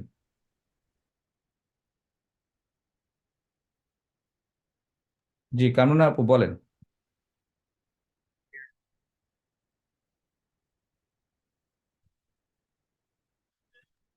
শরীফ ভাই কোশ্চেনটা বুঝছেন? হ্যাঁ ভাই, আমি বুঝতে পারছি। আচ্ছা অ্যান্সার দেন। আপুর যে প্রশ্নটা ছিল সেটা হচ্ছে যে আমি একই টাইপের, মানে দুইজন কম্পিটিটর, হয়তো উনিও বাচ্চাদের ড্রেস নিয়ে কাজ করতেছেন আর আরেকজন বাচ্চাদের ড্রেস নিয়ে কাজ করতেছেন। তো ওনাদের মধ্যে আসলে কন্টেন্টের যদি সেম হয়ে যায় তাহলে পার্থক্য কিভাবে হবে? আসলে ওই কম্পিটিটর অ্যানালাইসিসটাই হচ্ছে বিগ, মানে ইস্যু। আপনি একটা কিওয়ার্ড আর যখন কম্পিটিটর অ্যানালাইসিস করতে পারবেন, আপনার বিজনেসকে আর কেউ কোনোদিন থামাইতে পারবে না। এখন আপনি ওই কম্পিটিটরকে ফার্স্টে ফলো করার চেষ্টা করেন যে উনি আপনার সাথে কোন জায়গাটা কপি হয়ে যেতেছে। লাইক সে যেরকম লেখা লিখতেছে আপনিও কিছু একই লেখা লিখতেছেন, তার পিকচার যেমন আপনার পিকচার এরকম, কিংবা হচ্ছে যে তার সে কোনো এক্সট্রা ভ্যালু প্রোভাইডিং কোনো কন্টেন্ট দিতেছে কিনা, বা কোনো হয়তো কোনো গাইডেন্স রিলেটেড কোনো কন্টেন্ট দিতেছে কিনা, এই জিনিসগুলো আসলে আপনাকে খুঁজে বের করতে হবে। আপনি যদি খুব চিন্তা করে দেখেন যে আপনি যেখান থেকে প্রোডাক্টটা সোর্স করেন সেও হয়তো সেখান থেকে প্রোডাক্টটা সোর্স করে, তাহলে আপনি একটা কাজ করেন, আপনি প্রোডাক্ট সোর্স করে সেখানে ইমেজটাকে ডিফারেন্ট করেন, কিংবা হচ্ছে আপনি ব্যাকগ্রাউন্ডকে রিমুভ করে ডিফারেন্ট ভাবে প্রোডাক্টটাকে পোর্ট্রেট করার ট্রাই করেন। বা এখন বর্তমানে বহু এআই সফটওয়্যার আছে যেখান থেকে আপনাকে অটো ব্যাকগ্রাউন্ড সরাই দিয়ে খুব ভালো একটা ইমেজ ক্রিয়েট করে দিবে, সেটা করেন। সো এইটা টোটালি আপনাকে মাথায় রাখতে হবে। ওই যে আপনাকে বলছিলাম যে কন্টেন্ট গ্যাপ খুঁজে বের করতে হবে, যে আপনার কম্পিটিটর কোন কোন জিনিসগুলো করতেছে আর আপনার কোন কোন জায়গাগুলো গ্যাপ মানে ফিল আপ করতে পারেন। তো আপনি সেই জিনিসগুলোকে প্রোভাইড করার ট্রাই করেন, তাহলে আপনার জন্য খুব খুব বেশি ইজি হবে যে তার সাথে আপনার ডিফারেন্সিয়েট করতে। আর আরেকটা বিষয় হচ্ছে যে মার্কেট তো কম্পিটিশন থাকবেই। আপনি যা করতেছেন, আপনি আজকে করতেছেন, আপনারটা যদি ভালো হয় 2 দিন পর কিন্তু আপনারটা দেখে মানুষ কালকে আবার কপি করা শুরু করে দেবে। কালকে আবার ওইটা কপি করার জন্য চেষ্টা করবে। তো তখন তো আর আপনি থেমে থাকতে পারবেন না, তখন আপনাকে আবার নতুন একটা আইডিয়া আনতে হবে। কি এমন, এবং এখানে একটা মজার ব্যাপার হচ্ছে, আমি আপনাকে বলি যে যারা আপনাকে ফলো করবে, মার্কেট এটা সবসময় থাকবে, কম্পিটিটর আপনার থাকবেই, কেউ আপনার ফলোয়ার হবে আর কেউ আপনার হয়তো মানে আপনি কাউকে ফলো করবেন। এখন মার্কেট এটা ডিসাইড করবে এবং সেই অনুপাতে আপনাকে বিহেভ করতে হবে। আমি যে একদম পুরো বড় দুইটা কোম্পানির এক্সাম্পল দিই, যেটা সবাই আমরা কম বেশি জানি, কোক এবং পেপসির কথা চিন্তা করেন। আজকে কোক একটা জিনিস লঞ্চ করলে কালকে পেপসি চিন্তা করে, কালকে পেপসি চিন্তা করলে কোক চিন্তা করে। ওরা কিন্তু সেম টু সেম কপি করে, সেম মার্কেট সেম অডিয়েন্স নিয়ে টার্গেট করে, কিন্তু তারপরও ওরা ডিফারেন্ট ভাবে অ্যাপ্রোচ করে, ডিফারেন্ট অ্যাঙ্গেলে ভিউ মুডে নিয়ে আসে। একটাই রিজন। তো ওদের তো মনে করেন যে হিউজ পরিমাণ ইনভেস্টমেন্ট যাইতেছে শুধু এই যে কন্টেন্ট গ্যাপ খুঁজে বের করতে, তো তারপরও তারা করতেছে। তো আপু ওই জায়গাটা আপনাকে একটু ফোকাস করতে হবে আর কি। আচ্ছা, আর আসসালামু কারো কি কোনো আলাইকুম কোশ্চেন? ভাই, জি জি ভাই, আপু। আমার একটা কোশ্চেন আছে। জি জি আমি আপু। হোমমেড খাবার নিয়ে কাজ করি। হ্যাঁ, আমি জি হোমমেড খাবারের নিয়ে কাজ করি। আমার যে প্রশ্নটা সেটা হচ্ছে যে আমি যদি হোমমেড খাবার উপর একটা রিল তৈরি করি, সেটা কত মিনিট হবে, এবং কন্টেন্ট হোমমেড খাবারের মধ্যে এই যে উম, আমি যে কোন খাবারটা কি ধরনের উপকরণ ইউজ করি, সেটা কি আমি কন্টেন্টে আমার আসবে কিনা, এবং আসলে আমার কতটুকু বেনিফিটেড হবো, এটা যদি বলেন। আচ্ছা, প্রথম কথা হচ্ছে আপু, আপনি যেহেতু মানে ফুডের কাজটা করবেন, তো ফুডের ভিডিওগুলো আসলে 15 সেকেন্ডের চেয়ে বেশি হওয়া উচিত। কারণ যে আপনার খাবারের ভিডিওটা দেখবে সে কিন্তু আপনি কিভাবে খান বা খাবারটা কিভাবে পরিবেশন করা হচ্ছে সেটাতে সে আগ্রহ থাকে না। তার কিন্তু অনেক বেশি আগ্রহ থাকে ওই খাবারটা কিভাবে প্রিপেয়ার করা হয়েছে, ওই খাবারটাকে কিভাবে ডেকোরেট করা হয়েছে, কিংবা ওই খাবারটার কোন কোন উপাদানগুলোকে কোথা থেকে সোর্স করা হয়েছে সেই ব্যাপারগুলোতে ফোকাস থাকে। তো ওইটা 1 মিনিটে আসলে আপনি যদি মানে নিয়ে আসতে পারেন খুবই ভালো কাজ হবে। সো রিলস যেহেতু 1 মিনিট, মানে যদি ফেসবুক অনেক রিলস প্রায় 1 মিনিটের উপরে অ্যালাউ করে, আর ইউটিউব কখনোই 60 সেকেন্ডের উপরে অ্যালাউ করে না। তো আপনাকে চেষ্টা করতে হবে অন্তত 60 সেকেন্ডের মধ্যে আপনার এই টোটাল ডিটেলস গুলো দিতে।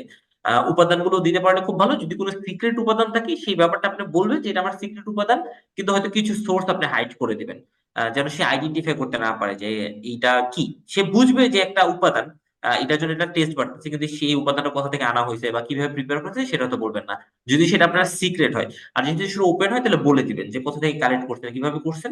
তো 1 মিনিটের মধ্যে আপনি ইনফরমেশন গুলো দিতে পারলে খুবই ভালো হয়। আর রান্নার প্রসেসটা যদি দেখাতে পারেন আরো বেটার। ওকে, আর কারো কি কোনো কোশ্চেন আছে? যদি কোশ্চেন না থাকে তাহলে হচ্ছে যে আজকের মতো সেশনটা এখানেই শেষ করবো আর কি আমরা।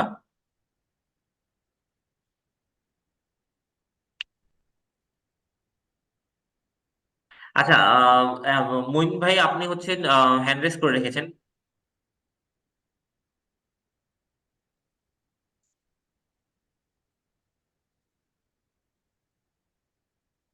আম, জি ভাই, আপনি হ্যান্ড রেজ করে রেখেছেন, আপনি আনমিউট করে বলুন, আপনার কোশ্চেনটা বলুন।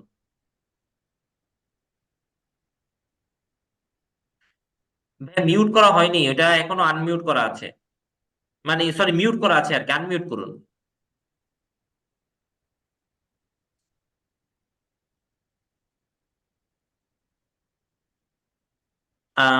ভাইয়া এখনো এখনো মানে ইয়া হয়নি।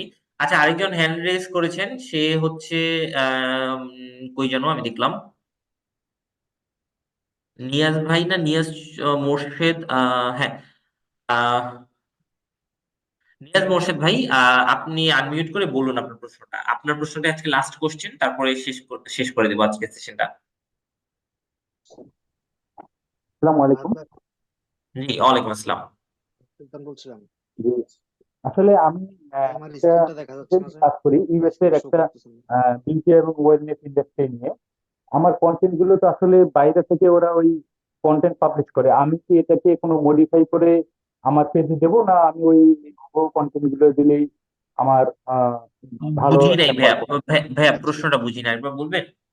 জি, আমি একটা ইউএসএ বিউটি এবং ওয়েলনেস ইন্ডাস্ট্রি নিয়ে কাজ করি। হ্যাঁ, তা আমার কন্টেন্ট গুলো তো অনেকগুলো ওরাই ক্রিয়েট করে প্রোডাক্টের। হ্যাঁ, আমি কি আমার পেজে ওই ওদের কন্টেন্ট গুলোই কপি করে দেবো, না আমি নিজের কন্টেন্ট আবার বানাই দিলে আমি ভালো রেজাল্ট পাবো? ভাইয়া প্রোডাক্টটা কি নিয়ে কাজ করেন একবার বলবেন? আমি আসলে ঠিক মতো শুনতে পাইনি, মানে শুনতে পাচ্ছি না আর কি। আচ্ছা, আমি আবার বলছি, মনে নেটওয়ার্ক হ্যাঁ, ডিস্টার্ব করতেছে তো আমার এখানে। না ভাই এখন আহ, ক্লিয়ার, এখন ইকো হচ্ছিল কথায় প্রচুর। আচ্ছা আচ্ছা। মানে আমি একটা ইউএস এর বিউটি এবং ওয়েলনেস ইন্ডাস্ট্রি নিয়ে কাজ করি। আচ্ছা আচ্ছা। আমার কিছু কাস্টমার আছে, রেগুলার এবং ইরেগুলার। আমি মানে কন্টেন্ট গুলো, ইউএস এর কন্টেন্ট গুলো ওরা তো তৈরি করে, বুঝছেন, ওদের প্রোডাক্টের। হুম হুম সেগুলো নিয়ে আমি মার্কেটিং করি। তা আমি কি নিজে কন্টেন্ট বানায় করলে কি ভালো রেজাল্ট পাবো, না ওদেরটা যেভাবে চলছে এটা নিলেই আমি ভালো একটা রেজাল্ট পাবো? আপনার টার্গেটেড অডিয়েন্স কোন দেশের ভাইয়া? বাংলাদেশের নাকি হচ্ছে ওই হ্যাঁ, দেশের, বাংলাদেশি, ইউএসএ? বাংলাদেশি মেইনলি। তাহলে হচ্ছে মানে আমার ওপিনিয়ন হচ্ছে আপনি বাংলাদেশের মানে প্রেক্ষাপটে কন্টেন্টটা ক্রিয়েট করেন। তো ওনারা যখন যে কন্টেন্টটা ক্রিয়েট করে, হয় গ্লোবাল জি ক্রিয়েট করেন অথবা হচ্ছে ইউএসএ কে কেন্দ্র করে ক্রিয়েট করেন। জি জি, গ্লোবালি কন্টেন্ট করে, মানে সব ইংলিশে, তো বাংলাদেশে হয়তো বা অনেকের বুঝতে সমস্যা হয়, আমার এক্স্যাক্টলি মনে হয় এক্স্যাক্টলি, এটা। আমি আমি এটাই বলতে চাচ্ছিলাম ভাইয়া। তো আপনার বাংলাদেশকে টার্গেট করে কাজ করলে বাংলাদেশের জন্য কন্টেন্টটা ক্রিয়েট করা উচিত। আচ্ছা আচ্ছা, এটাই, হ্যাঁ, এটা আমার একটা ভালো একটা সলিউশন আশা আশা করি। কারণ আমার ইংলিশ কথা অনেকে বুঝতে পারে না, তো আমি ইংলিশ কন্টেন্ট গুলো নিয়েই পেস্ট করি। আমার কিছু রেগুলার কাস্টমার আছে, আবার কিছু আমি আরো কাস্টমার বাড়াইতে চাচ্ছিলাম, এই জন্যই। না, আপনি ভাইয়া ওইটাকে বাংলায় কনভার্ট করে দেন বা বাংলাদেশি প্রেক্ষাপটে ক্রিয়েট করেন, সেটা সবচেয়ে বেটার হবে, ঠিক আছে? জি জি, ঠিক আছে, হ্যাঁ, আচ্ছা, thank you. Okay okay, thank you ভাই। আচ্ছা, সাইদ ভাইয়া আজকের তাহলে সেশনটা এখানে শেষ করে দিই আমরা। ওকে, আজকে আমরা ই কমার্স কন্টেন্ট রাইটিং এর যে আজকে ওয়ার্কশপটা, আজকে মোটামুটি একটা ওয়ার্কশপ আমরা শেষ করলাম। এই ওয়ার্কশপটা যারা করেছেন, আমাদের তো রেকর্ড অলরেডি আছে, রেকর্ড অনুসারে আপনারা যে রেজিস্ট্রেশন করেছেন সেই রেজিস্ট্রেশনে আমরা আপনাদের মেইল এবং হোয়াটসঅ্যাপে সার্টিফিকেট যাবে, তবে ধাপে ধাপে যাবে। এর পিছনে এগুলো যাওয়া শুরু করছে একটা ক্লাসেরটা কেবল। সো আমরা যারা এই রেকর্ডটা নিতে চাই, রেকর্ডটা আপনাদের হোয়াটসঅ্যাপে লিঙ্ক দিয়ে দেওয়া হবে, আপনারা হোয়াটসঅ্যাপে লিঙ্ক আকারে রেকর্ডটা, ক্লাসের রেকর্ডটা পেয়ে যাবেন। সো এবং পরবর্তীতে এবং আগামী সপ্তাহে আমাদের আরেকটা ওয়ার্কশপ আছে। আপনারা আমাদের ইক্যাব গ্রুপে আপনারা অ্যাক্টিভ থাকবেন, এবং একই সাথে যারা ইক্যাবের মেম্বার তাদের মোবাইল ইমেল অ্যাড আমাদের ইক্যাব থেকে মেল চলে যাবে যে কোন টপিক্সের ওয়ার্কশপ গুলো হচ্ছে। তবে আপনারা যদি আমাদের সাথে থাকেন, এবং আমরা আগেই বলেছি যে আপনারা আসলে কোন টপিক্সের উপর কোশ্চেন গুলো চান, বা ই কমার্স নিয়ে আপনাদের কি আসলে জানার, অনেক কিছু জানার আগ্রহ থাকতে পারে। সো আমাদের যে ই কমার্স ইনস্টিটিউট বাংলাদেশ যে পেজটা আছে, এই পেজের ইনবক্সে আপনারা যদি আপনাদের কোনো কিছু জানার থাকে, কোনো কিছু বোঝার প্রয়োজন থাকে, সেই বিষয়গুলো নিয়ে আপনারা যদি আমাদেরকে কোশ্চেন করেন, সেই অনুপাতে আমরা যদি, আমি আগেই বলছি, যদি 10 জন একই টাইপের কোশ্চেন হয়, তাহলে সেটা নিয়ে আমরা একটা ফ্রি কোর্স আবার লঞ্চ করব, ওয়ার্কশপ লঞ্চ করব। এবং এর যদি 10 জনের নিচে হয়, তাহলে সেটা নিয়ে আমরা ভিডিও বানিয়ে আমরা আমাদের ইউটিউব চ্যানেলে দিয়ে দেবো, এবং আপনাকে লিঙ্কটা দিয়ে দিব। সো আজকের মতো আমরা ওয়ার্কশপটা এখানেই শেষ করছি। সবাই ভালো থাকবেন, এবং যারা ভবিষ্যতে আবার কোনো ওয়ার্কশপে জয়েন করবেন, তখন দেখা হবে ইনশাল্লাহ। আসসালামু আলাইকুম।